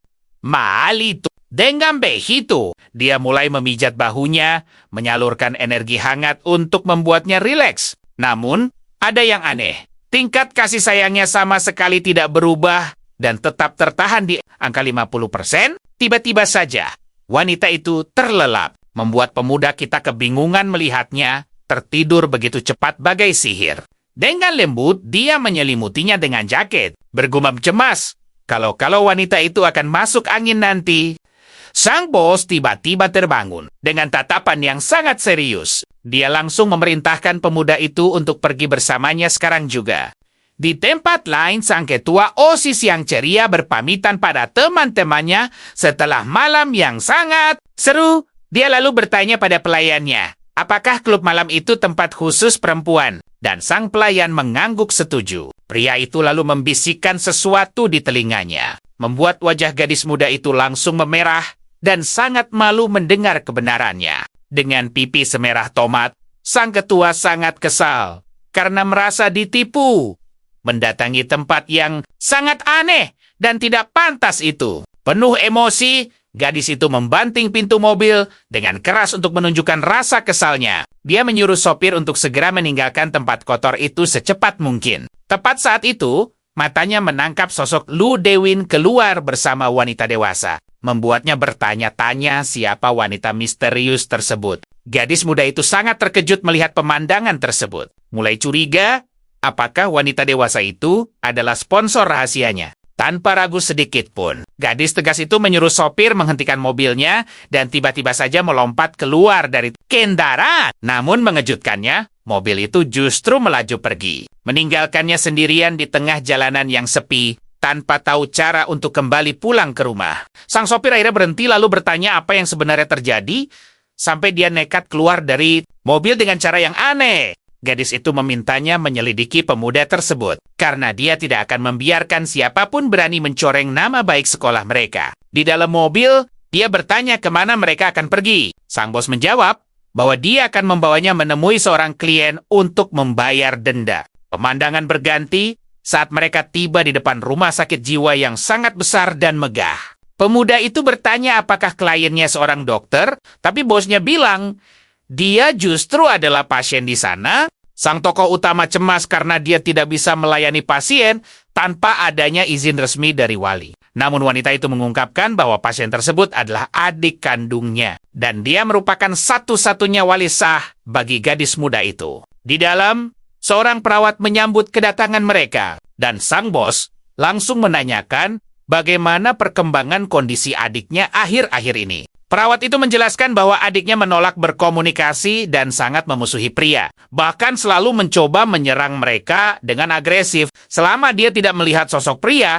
dia akan baik-baik saja. Mendengar itu, sang manajer segera menyuruh perawat pergi agar mereka bisa sendirian. Pemuda kita mengingatkan bahwa dirinya bukanlah dokter medis, dan adiknya butuh perawatan yang sesungguhnya untuk bisa kembali pulih. Bosnya menjelaskan dengan sedih bahwa adiknya sudah dirawat selama 5 tahun, tetapi sama sekali tidak ada kemajuan dalam kondisi mentalnya. Sang manajer mengaku kesulitan tidur, tapi pijatan pemuda itu berhasil membuatnya rileks, sehingga dia sangat berharap pemuda itu bisa membantu adiknya. Dia bertanya, bagaimana cara memijatnya nanti? Wanita itu menjawab bahwa dia akan mengalihkan perhatiannya dari depan, supaya pemuda itu bisa bertindak dari belakang. Setelah itu, wanita tersebut masuk ke kamar dan mendekati adiknya, mencoba perlahan untuk mengajak gadis malang itu berbicara. Sang manajer berjanji tidak akan pernah menyerah padanya, lalu memohon agar adiknya tetap kuat dan tidak kalah oleh penyakit misterius ini. Saat mereka berdua sedang mengobrol, tokoh utama kita menyelinap masuk ke dalam ruangan tanpa suara untuk memulai rencananya. Namun tiba-tiba, sang pasien melihatnya dan matanya langsung terbelalak memancarkan teror murni. Saat menyadari kehadiran seorang pria di sana, sang bos segera memeluk adiknya erat untuk melindunginya, menenangkannya agar tidak merasa takut karena sang kakak akan selalu ada bersamanya di sini. Di tengah kepanikan yang memuncak, gadis muda itu akhirnya menggigit bahu kakaknya dengan keras untuk melindungi dirinya. Melihat pemandangan menegangkan itu, pemuda kita bergegas maju, lalu meletakkan tangannya di kepala sang gadis untuk melepaskan. Kemampuan istimewanya, energi kebiruan yang sangat kuat mengalir deras dari tangannya, menyelimuti sang pasien yang langsung berteriak keras merasakan sensasi ajaib tersebut. Sixi tiba-tiba muncul dan memperingatkan bahwa itu adalah energi hitam milik Sekubes. Namun pemuda kita sama sekali tidak mengerti maksud perkataannya. Sang penjaga agung lalu menjelaskan bahwa Sekubes adalah iblis pemakan jiwa dan merupakan musuh. Bebuyutan dari klan bunga, pemandangan kemudian berpindah drastis memperlihatkan panggung peragaan. Busana yang sangat gemerlap, penuh dengan tata suara megah, serta peralatan pencahayaan memukau. Di tempat lain, seorang wanita berambut merah muda berkata, rekannya tak hanya mencuri klien, tapi juga meninggalkannya terpuruk seperti ini. Dengan wajah penuh luka, Leon memohon padanya untuk membantu menyembuhkan semua bekas lukanya agar dia bisa segera membalaskan dendam kesumatnya. Wanita berambut merah muda itu menatapnya tajam dengan ekspresi serius. Tampaknya dia sangat tertarik dan bersedia membantu mewujudkan permintaan gelapnya. Dia kemudian melangkah mendekati pemuda yang bersimpuh itu, lalu berbisik dengan suara yang sangat menggoda bahwa dia datang untuk menyembuhkannya. Setelah berkata begitu, gadis itu langsung menciumnya. Lalu energi merah muda yang aneh mulai tersedot keluar dari tubuhnya menuju wanita tersebut. Setelah ciuman itu, pria tersebut ambruk ke lantai. Kehabisan seluruh energinya dan kondisinya terlihat jauh lebih parah dari sebelumnya. Kembali ke panggung. Wanita iblis itu berpikir dia hanya perlu menyingkirkan Leon secepatnya dan bertekad tidak akan melepaskan mangsa sehebat pahlawan kita. Dengan senyum licik di bibirnya, Succubus misterius itu sepertinya mulai merencanakan serangan kejutan mematikan selanjutnya untuk menargetkan sang tokoh utama. Kembali ke rumah sakit, Zixi memperingatkan dengan tegas bahwa jika dia sampai tertelan oleh energi hitam, dia akan kehilangan kewarasannya seperti gadis itu. Tanpa gentar, pemuda kita terus menyalurkan energinya pada sang pasien. Sementara Zixi terus mengawasinya dengan perasaan yang sangat cemas. Sang penjaga berkata, energi hitam itu memang kuat tapi akhirnya mundur karena sama sekali gagal menelan jiwa sang pemuda. Pasien itu akhirnya terlelap damai. Sang manajer tersenyum lembut, menyuruhnya tenang. Namun, pandangannya terpaku pada luka lebam di bahu wanita itu. Dengan tatapan nanar, sang manajer berbisik, itu tak sebanding dengan penderitaan adiknya. Roh pelindung Zixi membisikkan rasa penasaran. Mengikuti arahan sang roh, pemuda itu perlahan menanyakan rahasia di balik tragedi sang adik. Sambil menyentuh lebamnya, sorot mata sang manajer meredup. Semua penderitaan ini, ucapnya lirih, adalah ulah seorang pria tak bertanggung jawab. Memori 5 tahun lalu kembali terbuka. Tinting, sang adik, saat itu tengah dimabuk asmara dan ia sangat mendukung hubungan mereka. Namun, bagai ditelan bumi, gadis ceria itu tiba-tiba menghilang. Pencarian tiada henti bersama polisi dan kerabat sama sekali tak membuahkan hasil. 6 bulan berlalu. Polisi akhirnya menemukannya di sebuah gudang gelap, bersama para gadis malang lain yang juga penuh dengan trauma mendalam. Sang tokoh utama memburu kebenaran tentang identitas pria itu. Sang atasan menggeleng pelan, namun tangannya menyodorkan sebuah selebaran usang yang penuh misteri. Selebaran itu menampilkan foto swafoto sang gadis. Senyum ceria menghiasi wajahnya. Dengan tulisan betapa bahagianya ia bersama sang kekasih tercinta. Siapa sebenarnya kekasih misterius itu? Sang manajer tak pernah bertatap muka, tapi tekad membara di matanya berjanji akan membalas semua perbuatannya. Mobil sang manajer membelah kegelapan malam yang sunyi, meninggalkan rumah sakit. Di dalam, pemuda itu tersenyum hangat, mengucapkan terima kasih karena telah diantar pulang dengan selamat hingga ke depan rumah. Namun, saat tangannya meraih gagang pintu, suara lembut wanita itu menahannya. Ia menatap lekat, meminta pemuda itu untuk menunggu sejenak lagi. Jantungnya berdegup kencang. Sebuah kecupan manis mendarat di pipinya. Hadiah kecil atas kebaikannya yang telah menenangkan sang adik malam itu. Di luar sana, sang adik perempuan mematung melihat pemandangan mengejutkan itu. Tumpukan bukunya jatuh berserakan ke lantai karena syok berat. Sang atasan tersenyum penuh kemenangan. Ia melambaikan tangan, mengucapkan salam perpisahan yang manis, dan berjanji akan menemuinya lagi. Keesokan harinya, berdiri sendirian, sang tokoh utama tenggelam dalam pikirannya. Beban sang manajer sangatlah berat, dan ia bertanya-tanya apakah adiknya masih bisa disembuhkan.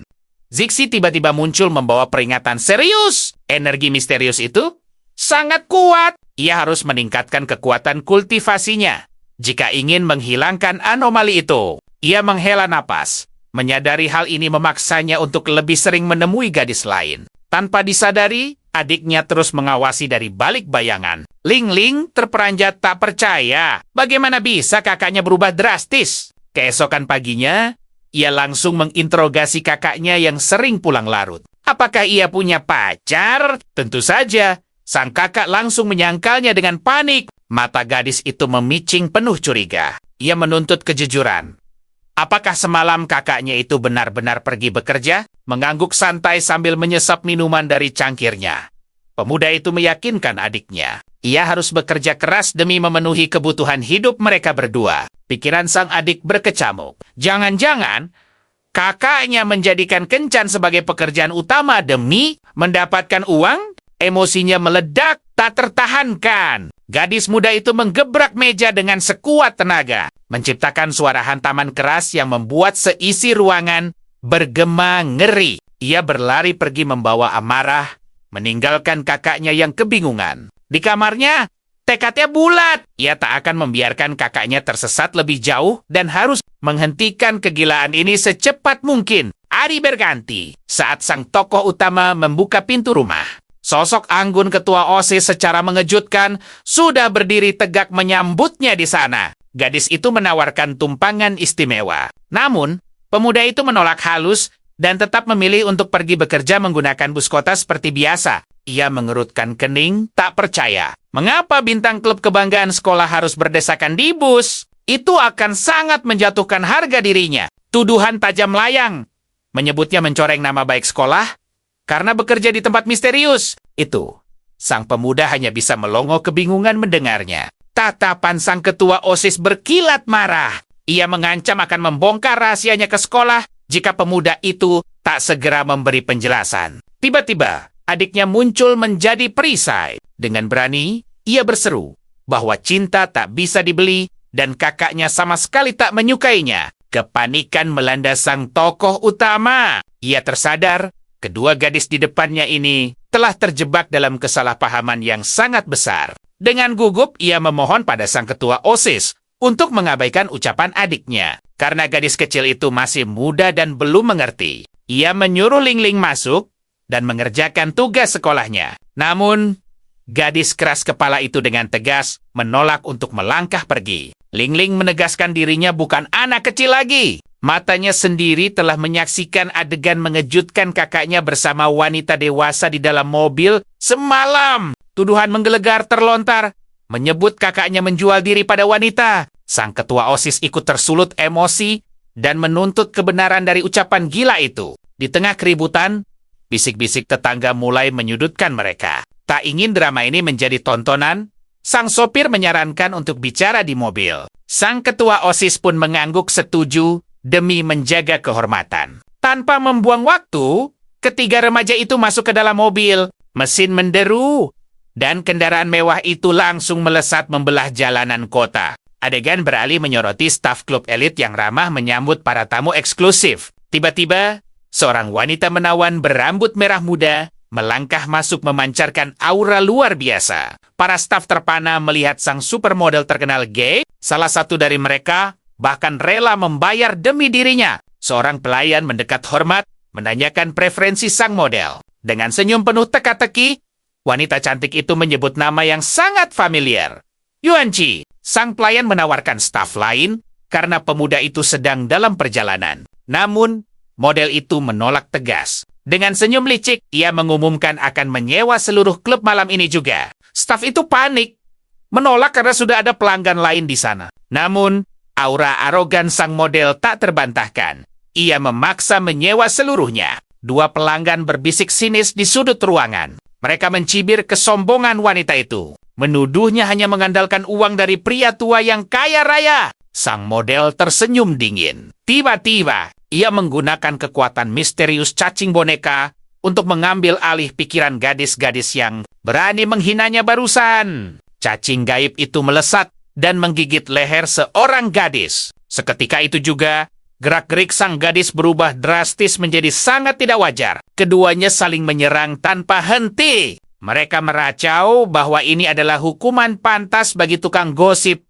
bermulut tajam seperti mereka. Pegawai itu mendekat kebingungan. Tapi dua remaja itu terus bertukar serangan tanpa henti. Cacing misterius itu menggigit lehernya, membungkam pemuda itu agar rencana gelapnya berjalan sempurna. Dengan semua orang di bawah kendalinya, sang pegawai langsung menyiapkan ruang VIP khusus untuknya. Di dalam ruangan, gadis itu bersantai bersama dua pegawai menunggu target aslinya tiba. Sementara di mobil, adik pemuda itu panik dan meminta maaf karena tak mengenali sang ketua OSIS. Dengan senyum cerah, sang ketua OSIS membantah.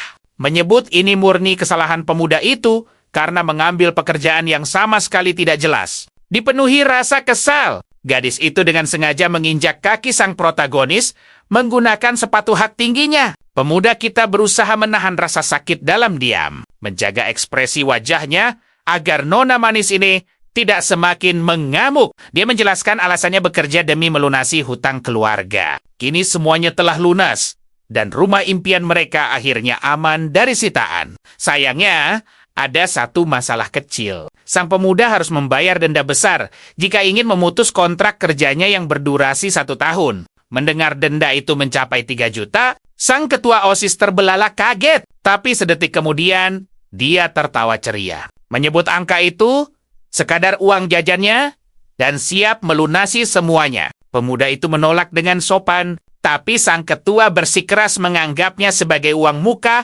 agar dia mau bekerja untuknya. Sang adik dengan antusias menyuruhnya setuju. Dipenuhi rasa penasaran, pemuda itu bertanya, tugas macam apa yang menantinya nanti. Sang ketua meyakinkannya sambil tersenyum manis. Hanya tugas sederhana seperti menyeduh teh atau menyampaikan pesan. Dia menantang. Akankah pemuda itu menerima tawarannya atau terus terikat pekerjaan lamanya? Pemuda itu terdiam sejenak dengan tekad bulat dan senyum tulus. Dia menyetujui tawaran itu dan berjanji akan bekerja keras membalas kebaikannya. Dengan rona merah di pipinya, sang ketua langsung memerintahkan sopir menuju klub untuk membebaskan pemuda kita dari masalahnya. Mobil putih itu pun melesat cepat, membelah jalanan menuju tempat mewah itu demi melunasi semua urusan. Setibanya di depan klub megah tersebut, ketiga remaja itu turun dengan langkah percaya diri dan bersiap masuk. Adik sang protagonis merengek ingin ikut melihat ke dalam.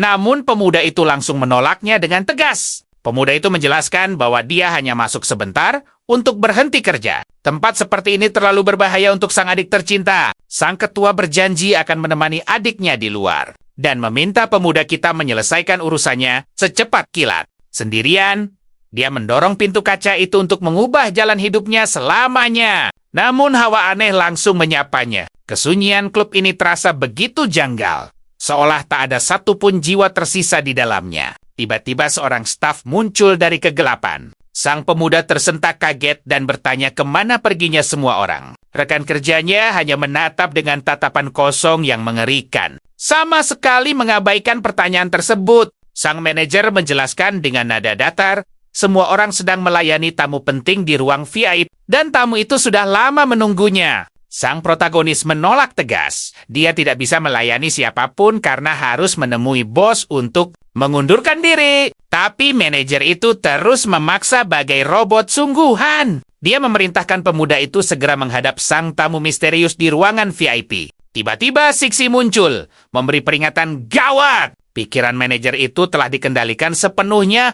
oleh cacing sekubes. Sang pelindung menjelaskan bahwa monster berbahaya ini memanipulasi serangga dalam radius 50 meter. Tamu VIP itu pastilah sang sekubes, dan ini adalah momen emas mereka untuk memberikan serangan kejutan tak terduga. Pemuda kita panik luar biasa karena sama sekali tak bisa bertarung. Namun, sang pelindung tersenyum, mengingatkan bahwa kekuatannya kini telah melampaui batas manusia biasa. Belum sempat bernapas lega, dua penjaga bertubuh besar memblokir jalan keluarnya. Mereka takkan membiarkan mangsanya kabur begitu saja. Tanpa ada jalan mundur, pemuda itu mengepalkan tangannya kuat-kuat. Dia bersiap menghadapi bahaya ini dan berharap perkataan Siksi memang benar. Para penjaga itu menggiringnya menuju ruang VIP yang mencekam. Mereka mengumumkannya sebagai pelayan spesial yang sangat dinantikan sang tamu. Di dalam, aura menggoda menguar kuat. Sang sekubes tengah bersantai sambil dikelilingi pelayan yang memanjakannya tanpa henti.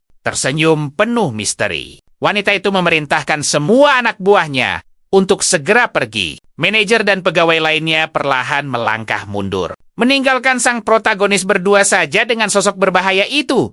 Di dalam ruangan, sang pemuda menatap kepergian mereka dengan waspada. Dia menarik napas dalam-dalam, mempersiapkan mental untuk kejadian mengejutkan yang akan segera terjadi. Sang sekubes melambaikan jari dengan gemulai. Dia berbisik manja bahwa kehadirannya malam ini hanya khusus untuk menemui pemuda tampan itu. Siksi menyuruhnya berakting senatural mungkin demi mencari celah kelengahan monster itu. Menuruti taktik tersebut, sang pemuda duduk tersenyum dan mulai memujinya dengan manis. Bagaikan mengobrol dengan seorang bintang film terkenal, sang monster tertawa pelan. Tak heran dia bisa melampaui kemampuan Leon. Dengan mulut semanis itu, mana ada wanita yang sanggup menolaknya? Mengambil sebuah gelas mewah, wanita itu menuangkan minuman merah pekat dan menantang sang pemuda. Bersulang dengannya. Siksi seketika berteriak, "Panik! Ada bahaya tersembunyi di dalam gelas itu. Seekor parasit yang bisa mengubah esensi kehidupan menjadi energi murni. Sekubes!" Melihat keraguannya, sang sekubes memiringkan kepala dan bertanya dengan tatapan menyelidik, Mengapa dia ragu meminum persembahan manis tersebut? Sang pelindung berbisik cepat. Mata manusia biasa tak akan bisa melihat parasit itu. Jadi, dia harus berpura-pura meminumnya agar tak memancing kecurigaan sang monster. Sementara di luar sana, kedua gadis itu mulai cemas karena sang pemuda tak kunjung kembali. Hati adiknya dilanda kecemasan luar biasa. Apakah mereka mengurung kakaknya di dalam sana selamanya? Perasaan takut mulai menyelimuti pikirannya. Sang direktur menahan gadis itu sejenak. "Tunggulah!" ucapnya penuh misteri. "Kau akan segera melihat alasan mengapa tidak ada karyawan yang bisa mengundurkan diri." Sementara itu, karakter utama menatap lekat gelas di hadapannya. Aura misterius menguar dari cairan itu. Namun, dengan senyum percaya diri, dia menolak. "Maaf, tapi aku sama sekali tidak bisa meminum anggur ini." Aura kemarahan meledak. Sang Succubus memanggil cacing-cacing mengerikan di sekitarnya. Dengan tatapan tajam, dia menuntut alasan mengapa tawarannya ditolak mentah-mentah. Pemuda itu tersenyum nakal. Dia beralasan bahwa kemampuannya terlalu luar biasa. Meminum itu hanya akan merusak pesonanya saat bersamanya nanti. Namun di balik senyumnya, tatapannya menajam. Jika alasan konyol ini gagal, maka pertarungan epik melawan Succubus ini tidak bisa dihindari lagi. Wanita itu akhirnya setuju untuk menunggu. Dengan langkah pasti, dia bersiap memulai prosedurnya. Sementara tatapan intens wanita itu tak lepas darinya.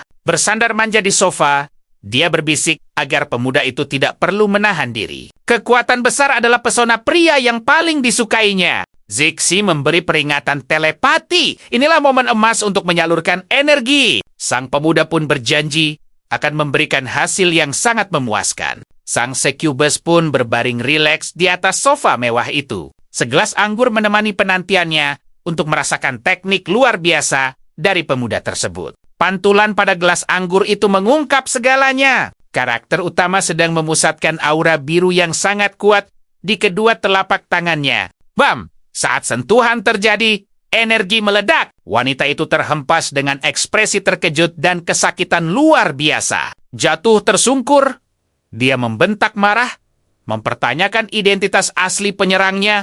Zixi muncul dan memperkenalkannya sebagai penguasa bunga yang hebat. Namun, pemuda itu hanya meringis melihat gaya perkenalan yang terlalu berlebihan tersebut. Kenyataan menampar wanita itu. Dia baru menyadari pemuda itu berasal dari klan bunga. Musuh bebuyutan ras Succubus, kecerobohannya benar-benar fatal. Amarahnya meledak. Sebuah meja besar dilemparkan ke arah mereka berdua. Serangan mendadak wanita itu sungguh mengejutkan dan memecah keheningan ruangan. Zixi langsung memberi peringatan keras. Jangan biarkan dia lolos. Boneka Succubus sangat lemah jika dipaksa bertarung dalam jarak dekat. Tanpa membuang waktu, wanita berambut merah muda itu melesat secepat kilat. Dia berusaha keras untuk melarikan diri dari tempat itu. Namun sang pahlawan lebih cepat. Dia mengejarnya dan melepaskan tembakan energi biru yang sangat akurat. Serangan itu telak mengenai punggungnya. Benturan keras terjadi. Succubus itu terhempas ke dinding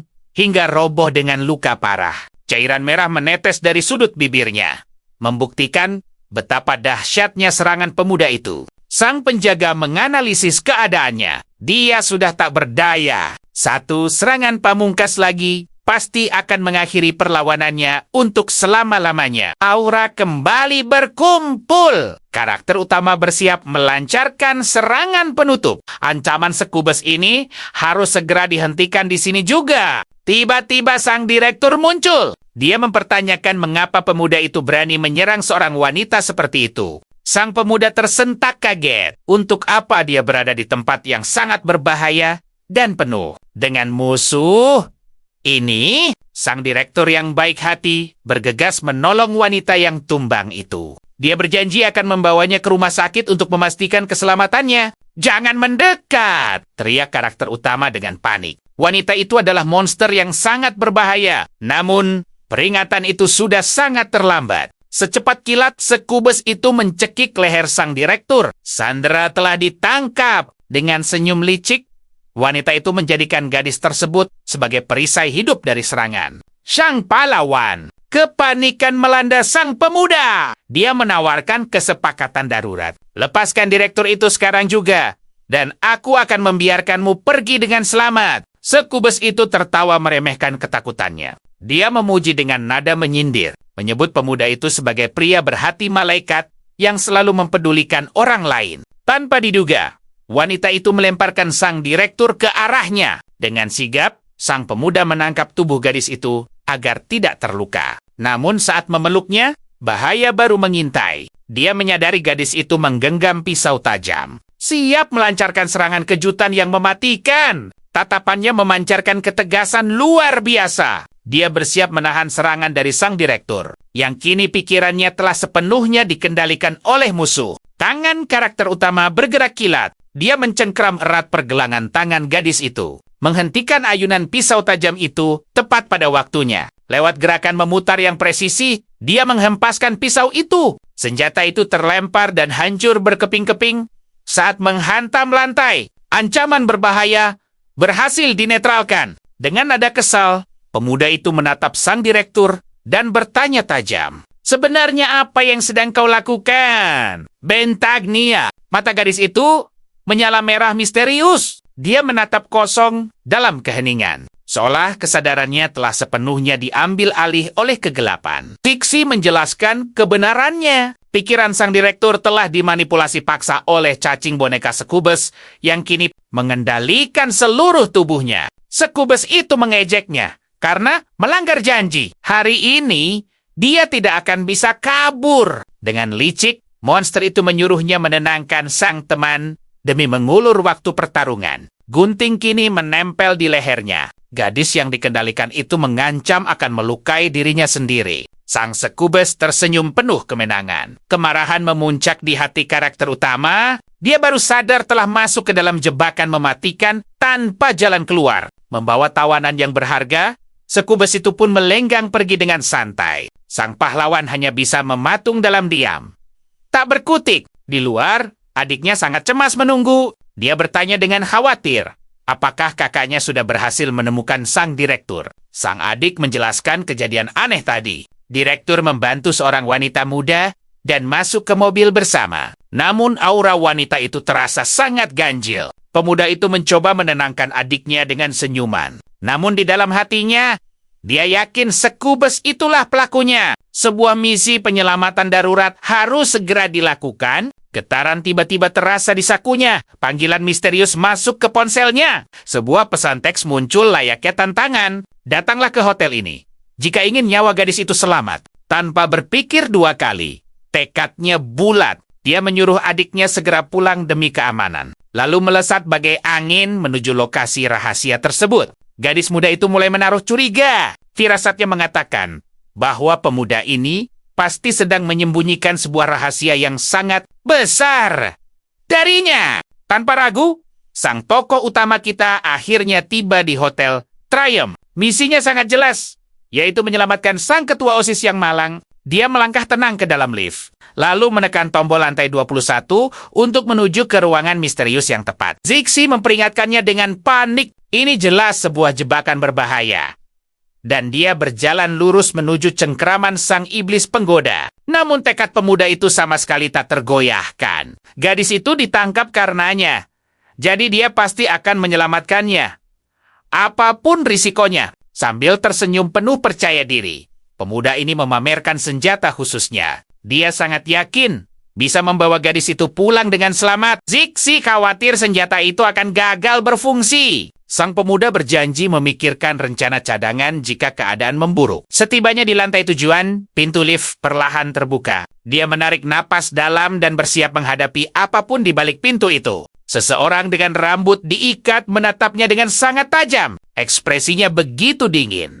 Diselimuti oleh aura latar belakang yang sangat pekat. Sang pemuda langsung menanyakan identitasnya. Kuda-kudanya terpasang mantap, bersiap menghadapi pertarungan sengit melawan pria misterius di hadapannya ini. Pria itu menjawab dengan nada yang datar. Sang nona sudah menunggunya di dalam ruangan. Lalu dia meminta sang pemuda untuk mengikutinya sekarang juga. Pria misterius itu memimpin jalan menyusuri lorong yang sunyi. Dia lalu membuka pintu menuju sebuah kamar hotel super mewah. Kamar itu tampak kosong melompong. Saat dia bertanya apa yang terjadi, sebuah dinding mendadak terbuka. memperlihatkan sang iblis wanita sedang duduk anggun di atas kursi merah kebesarannya. Di belakangnya, sang ketua OSIS tampak terikat tak berdaya. Mulutnya dibungkam rapat, benar-benar terlihat seperti seorang tawanan yang sangat menyedihkan, sambil memainkan sebuah cambuk di tangannya. Sang iblis tersenyum menggoda. Dia memuji kecepatan pemuda itu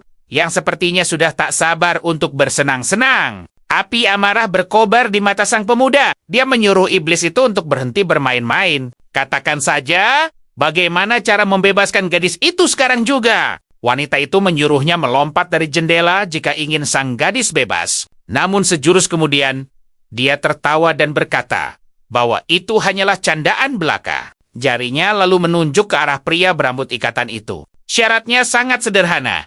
Kalahkan petarung ini, dan sang ketua OSIS akan segera dibebaskan. Zixi berbisik dengan sangat yakin. Dengan kekuatan kultivasinya, satu pukulan saja pasti sudah cukup. Tapi tunggu, dia merasa ini adalah sebuah jebakan. Pemuda itu mempertanyakan bagaimana dia bisa mempercayai janji sang iblis tersebut. Wanita itu membalas dengan senyum licik. Parasitnya memang sudah dilepas, tapi jika pertarungan ini membosankan, dia akan menggunakan parasit itu lagi untuk mendisiplinkannya. Terbebas dari belenggu pikiran, sang ketua OSIS langsung menarik kain dari mulutnya. Dia akhirnya berhasil merebut kembali kendali atas tubuhnya sendiri. Gadis itu berteriak kencang, menyuruhnya memanggil polisi secepat mungkin. Namun sang iblis tertawa meremehkan, menyebutkan bahwa manusia biasa takkan bisa menolongnya. Dengan senyuman licik yang menakutkan, wanita iblis itu mencengkeram keras sang gadis dengan kuat. Dia mengancamnya untuk segera menutup mulut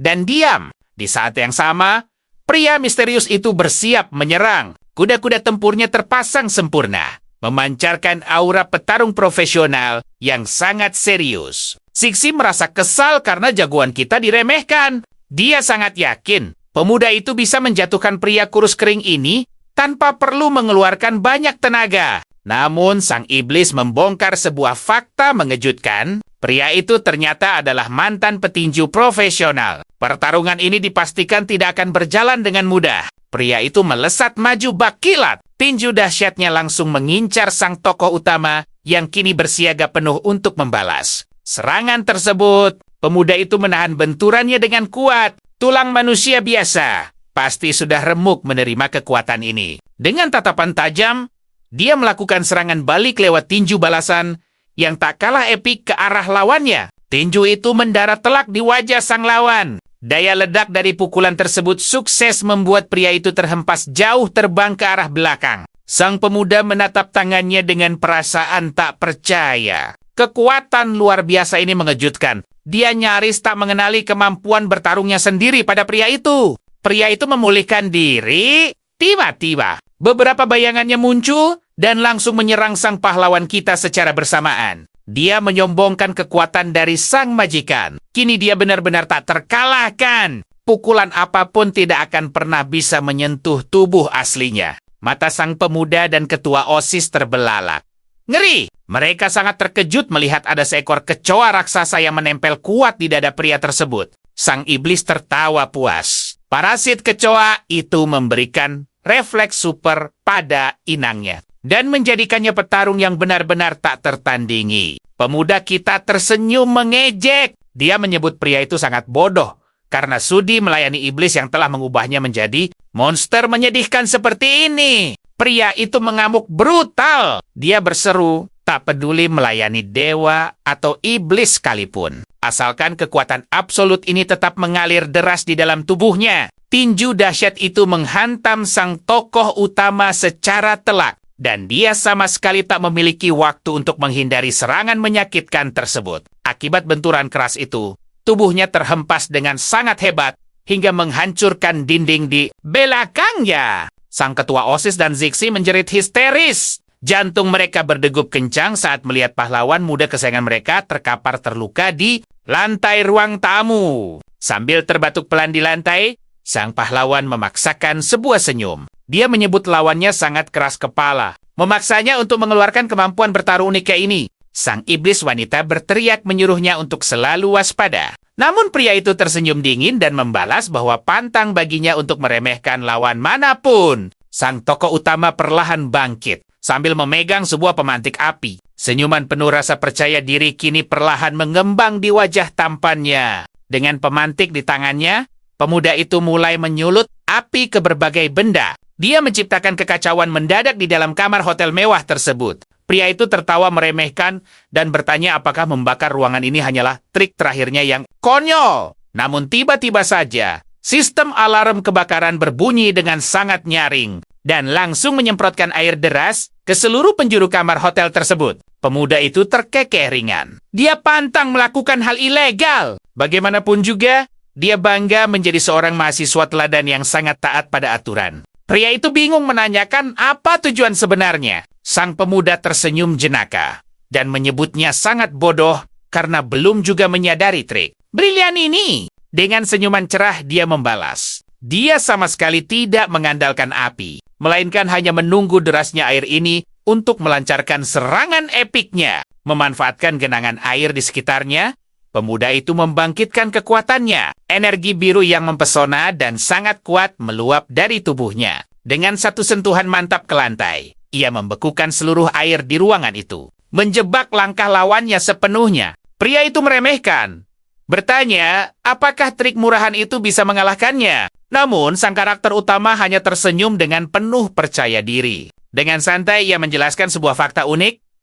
Kecoa akan membeku di tempat dingin. Itulah sebabnya gerakan lawannya menjadi sangat lambat. Remaja tangguh ini memanfaatkan kelambanan lawannya. Ia memangkas jarak dalam sekejap, lalu mendaratkan sebuah serangan telak yang sangat presisi. Penuh amarah, pria itu menuduhnya menggunakan trik licik. Namun, sang pemuda ceria itu sama sekali tidak mempedulikan ocehan kosongnya. Melalui satu pukulan memukau yang mengarah tepat ke wajah, ia akhirnya berhasil menumbangkan lawannya, mengakhiri pertarungan epik tersebut selamanya. Pria itu terhempas keras ke lantai es. Sang pemuda lalu menatap sosok misterius yang mengawasinya dengan tegang. Sambil tersenyum manis, ia berkata bahwa itu bukanlah trik, melainkan ilmu pengetahuan, dan menyarankannya untuk rajin membaca buku. Sang pemuda menunjuknya dengan gaya memukau, menyatakan bahwa ia telah memenangkan duel ini. Dan kini, sang presiden harus segera dibebaskan. Sosok penggoda itu akhirnya melepaskan ikatan sang gadis, membiarkannya bebas untuk melangkah keluar dari kamar hotel mewah tersebut. Sang presiden berlari dan langsung memeluknya dengan sangat erat. Pemuda itu menenangkannya dengan lembut, berbisik bahwa kini semuanya telah aman. Namun, tiba-tiba ia menyadari pelukan itu terasa terlalu kuat. Sebuah aura misterius muncul. Tingkah gadis cantik ini mendadak terasa sangat mencurigakan. Tiba-tiba, sang Succubus muncul menunggangi laba-laba raksasa. Berseru riang bahwa pertunjukan utamanya baru saja dimulai. Pemuda itu menuntut janji yang diingkari. Tapi sang wanita hanya tertawa, membalas bahwa ia tak pernah berjanji membebaskannya. Succubus itu berseru bahwa ia sebenarnya enggan menyatu dengan monster laba-laba. Tapi pemuda tangguh itulah yang memaksanya melakukannya. Dengan tatapan tajam, sang pahlawan muda menebak alasannya. Siapapun yang melihat wujud aslinya pasti akan berakhir dengan nasib tragis. Wanita itu memuji kecerdasan luar biasanya. Seketika, sang laba-laba menembakkan jaring tebal yang mengikat erat lengan dan kaki pemuda itu, melumpuhkan seluruh pergerakannya. Sang presiden yang panik mencoba berlari kabur. Namun sayangnya, ia ikut terjerat kuat dalam jaring raksasa itu dan terperangkap. Dengan dua tawanan di tangannya, sang Succubus melangkah mendekati pemuda itu, menatapnya lekat dengan kilatan niat misterius dan hasrat. Wanita memikat itu memangkas jarak, mengangkat dagu sang tokoh utama dengan sebuah senyuman kemenangan yang mengembang penuh percaya diri. Namun, pemuda pemberani itu balas menatapnya tajam, membuktikan tekad bajanya yang sama sekali tak gentar menghadapi bahaya ini. Sang Succubus keheranan, bertanya mengapa pemuda itu tak menangis dan memohon ampun untuk diselamatkan sekarang juga. Ia menjawab bahwa memohon tak akan mengubah keadaan. Jadi lebih baik menghemat tenaga. Penuh amarah, wanita itu menantangnya, ingin melihat apakah pemuda itu masih bisa tenang saat kekuatan sejatinya dilepaskan. Berbekal kaki laba-laba raksasa Dia melompat menerjangnya. Namun, teriakan lantang sang ketua berhasil menghentikan aksinya tepat waktu. Hatinya hancur dilanda kepanikan. Gadis itu menjerit sekuat tenaga demi melindungi pemuda yang sedang terjebak dalam bahaya besar. Tanpa ragu, sang tokoh utama menarik kaleng semprotan dari sakunya. Ia langsung menyemprotkannya telak ke wajah sang siluman penggoda demi melindungi dirinya. Gadis itu terbatuk hebat. Ia menanyakan benda misterius apa yang dilemparkan cowok itu sampai membuat energinya mendadak lenyap. Dengan senyum cerdiknya, ia memamerkan semprotan serangga pamungkas pelibas segala hama. Sang Succubus seketika takluk dan meringis terkena efek ramuan ajaib itu. Hingga wujudnya perlahan memudar menjadi serpihan cahaya misterius. Dalam sekejap mata, siluman laba-laba itu melebur menjadi kabut hitam pekat yang menghilang tanpa sisa. Dengan senyum puas, pemuda itu berseru kegirangan karena barang ajaib dari penjual itu benar-benar terbukti ampuh. Ia bergegas menghampiri sang ketua yang terikat kuat, siap mengambil tindakan tegas untuk segera membebaskannya. Pemuda itu segera melepaskan ikatannya dan memeluknya hangat, menenangkan sang gadis bahwa ancaman telah usai. Namun, debaran jantungnya memuncak saat pelukan balasan gadis itu terasa terlalu kuat dan sangat mencurigakan. Tiba-tiba Sixi muncul dan memberikan peringatan gawat. Menyadari ada aura janggal yang menyelimuti kondisi gadis tersebut, lewat tatapan yang memikat hati, sang ketua memintanya memberikan pelukan erat. Menatapnya dengan damba mendalam. Sang penjaga mungil menjelaskan bahwa gadis itu terkena racun monster penggoda dan kesadarannya akan tersesat selamanya jika tak segera menemukan penawarnya. Pemuda itu langsung teringat pada adik bosnya dengan panik, lalu bertanya bagaimana cara mencari penawarnya kalau monster itu sudah dikalahkan. Sixi tersenyum penuh misteri, mengatakan ada satu cara ajaib, namun pemuda itu harus melakukan pengorbanan kecil untuk menyelamatkannya. Sang penjaga iseng menawarkan bantuannya, tapi pemuda itu langsung menolak keras karena itu melanggar privasi. Dengan wajah memerah dan tekad bulat, ia mengaku sudah mempelajari triknya dari video dan tahu persis apa yang harus dilakukan. Zixi tertawa dan mengingatkan bahwa teori saja tidak cukup. Pemuda itu butuh bimbingan agar prosesnya tetap aman dan higienis. Tokoh utama kita menahannya mendekat, lalu dengan panik berkata, ia tidak akan bisa melakukan apapun jika terus diawasi. Demi menyelamatkannya, pemuda heroik itu menggigit pergelangan tangannya sendiri, lalu memberikan sedikit sari energi kehidupannya untuk diminum sang ketua. Ia lalu mengomel dengan kocak pada sang penjaga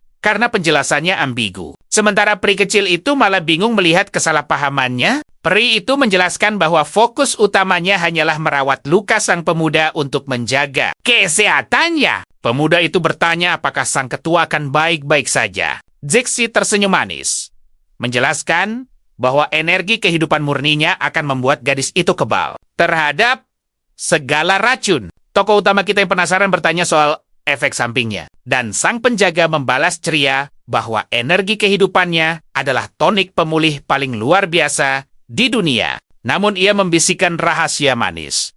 Setelah menyerap energi ajaibnya, sang ketua takkan pernah tertarik pada orang lain lagi. Terkesiap hebat, sang presiden terbangun dengan napas memburu, menjerit histeris, melarang siapapun melukai pemuda di sisinya. Pemuda itu menenangkannya. Gadis itu lalu bertanya di mana iblis yang hampir melahap Edim di ruangan tersebut. Dengan senyum meyakinkan, ia berkata bahwa berkat bantuan Zixi, monster itu telah pergi dan mereka kini aman. Namun, gadis itu tiba-tiba menunjuk ke atas dan berseru melihat sesosok roh melayang di atas. Kepalanja! Sang penjaga mengamuk disebut roh. Sang protagonis panik mencegah keributan. Sixi lalu menjelaskan bahwa energi mistis tadi membangkitkan kemampuannya melihat wujud spiritual. Menghela napas pasrah, pemuda itu memutuskan jujur dan menceritakan semua kejadian ajaib ini kepada sang ketua OSIS. Dengan nada menyesal, pemuda itu meminta maaf karena telah melibatkannya. Hingga ia sempat tertangkap oleh makhluk bayangan tersebut. Sang ketua menjawab, jika tak melihatnya langsung, ia tak akan pernah percaya. Makhluk fantasi seperti itu nyata. Ishii memperingatkan dengan tegas. Makhluk seperti itu ada banyak di luar sana. dan mereka akan terus bermunculan memburunya. Pemuda itu menggerutu kesal. Mengapa nasibnya selalu membawanya bertemu dengan makhluk-makhluk aneh? Ini dimanapun ia berada. Zixi tersenyum. Sebagai musuh alami, takdir mereka terikat. Tanpa perlu saling mencari pun, mereka pasti akan selalu berpapasan. Penuh keberanian, sang ketua menawarkan bantuan. Namun, pemuda itu menolaknya lembut karena menganggapnya hanya gadis manusia biasa. Niatnya memang sangat mulia. Tapi ia sama sekali tak ingin menyeret gadis itu ke dalam pusaran. Masalah? Berbahaya. Gadis itu bersikeras tak takut bahaya, namun si pemuda menolak. Tiba-tiba sang penjaga menyela. Kultivasi bisa mengubah manusia awam menjadi sosok luar biasa. Matanya memancarkan tekad membara. Tanpa ragu, sang ketua menyetujui tawaran menakjubkan itu agar bisa ikut melindungi pemuda tersebut. Panik! Pemuda itu membungkam mulut sang penjaga. Ia menolak keras ide aneh yang mengharuskan gadis itu mendekati banyak pria. Peri kecil itu langsung memarahinya. Ia menjelaskan bahwa yang diajarkan adalah Sutra Hati Giok, sebuah teknik kuno legendaris. Tersenyum canggung, sang protagonis meminta maaf karena telah salah paham terhadap niat baik penjaga ajaib tersebut. Meski begitu, pemuda itu tetap menggerutu. Ia berkeras bahwa sejak awal mereka tak seharusnya melibatkan orang awam. Sang ketua berterima kasih kepada Zixi. Ia berjanji akan berlatih keras demi menyingkirkan makhluk aneh itu dari dunia. Pemuda itu tersenyum tipis. Mencari makhluk itu tak semudah bayangannya. Dan omongan soal musuh alami hanyalah bualan belaka. Di luar kamar hotel, sekawanan kelelawar misterius tampak mengepakkan sayap menembus malam. Membawa sebuah teka-teki baru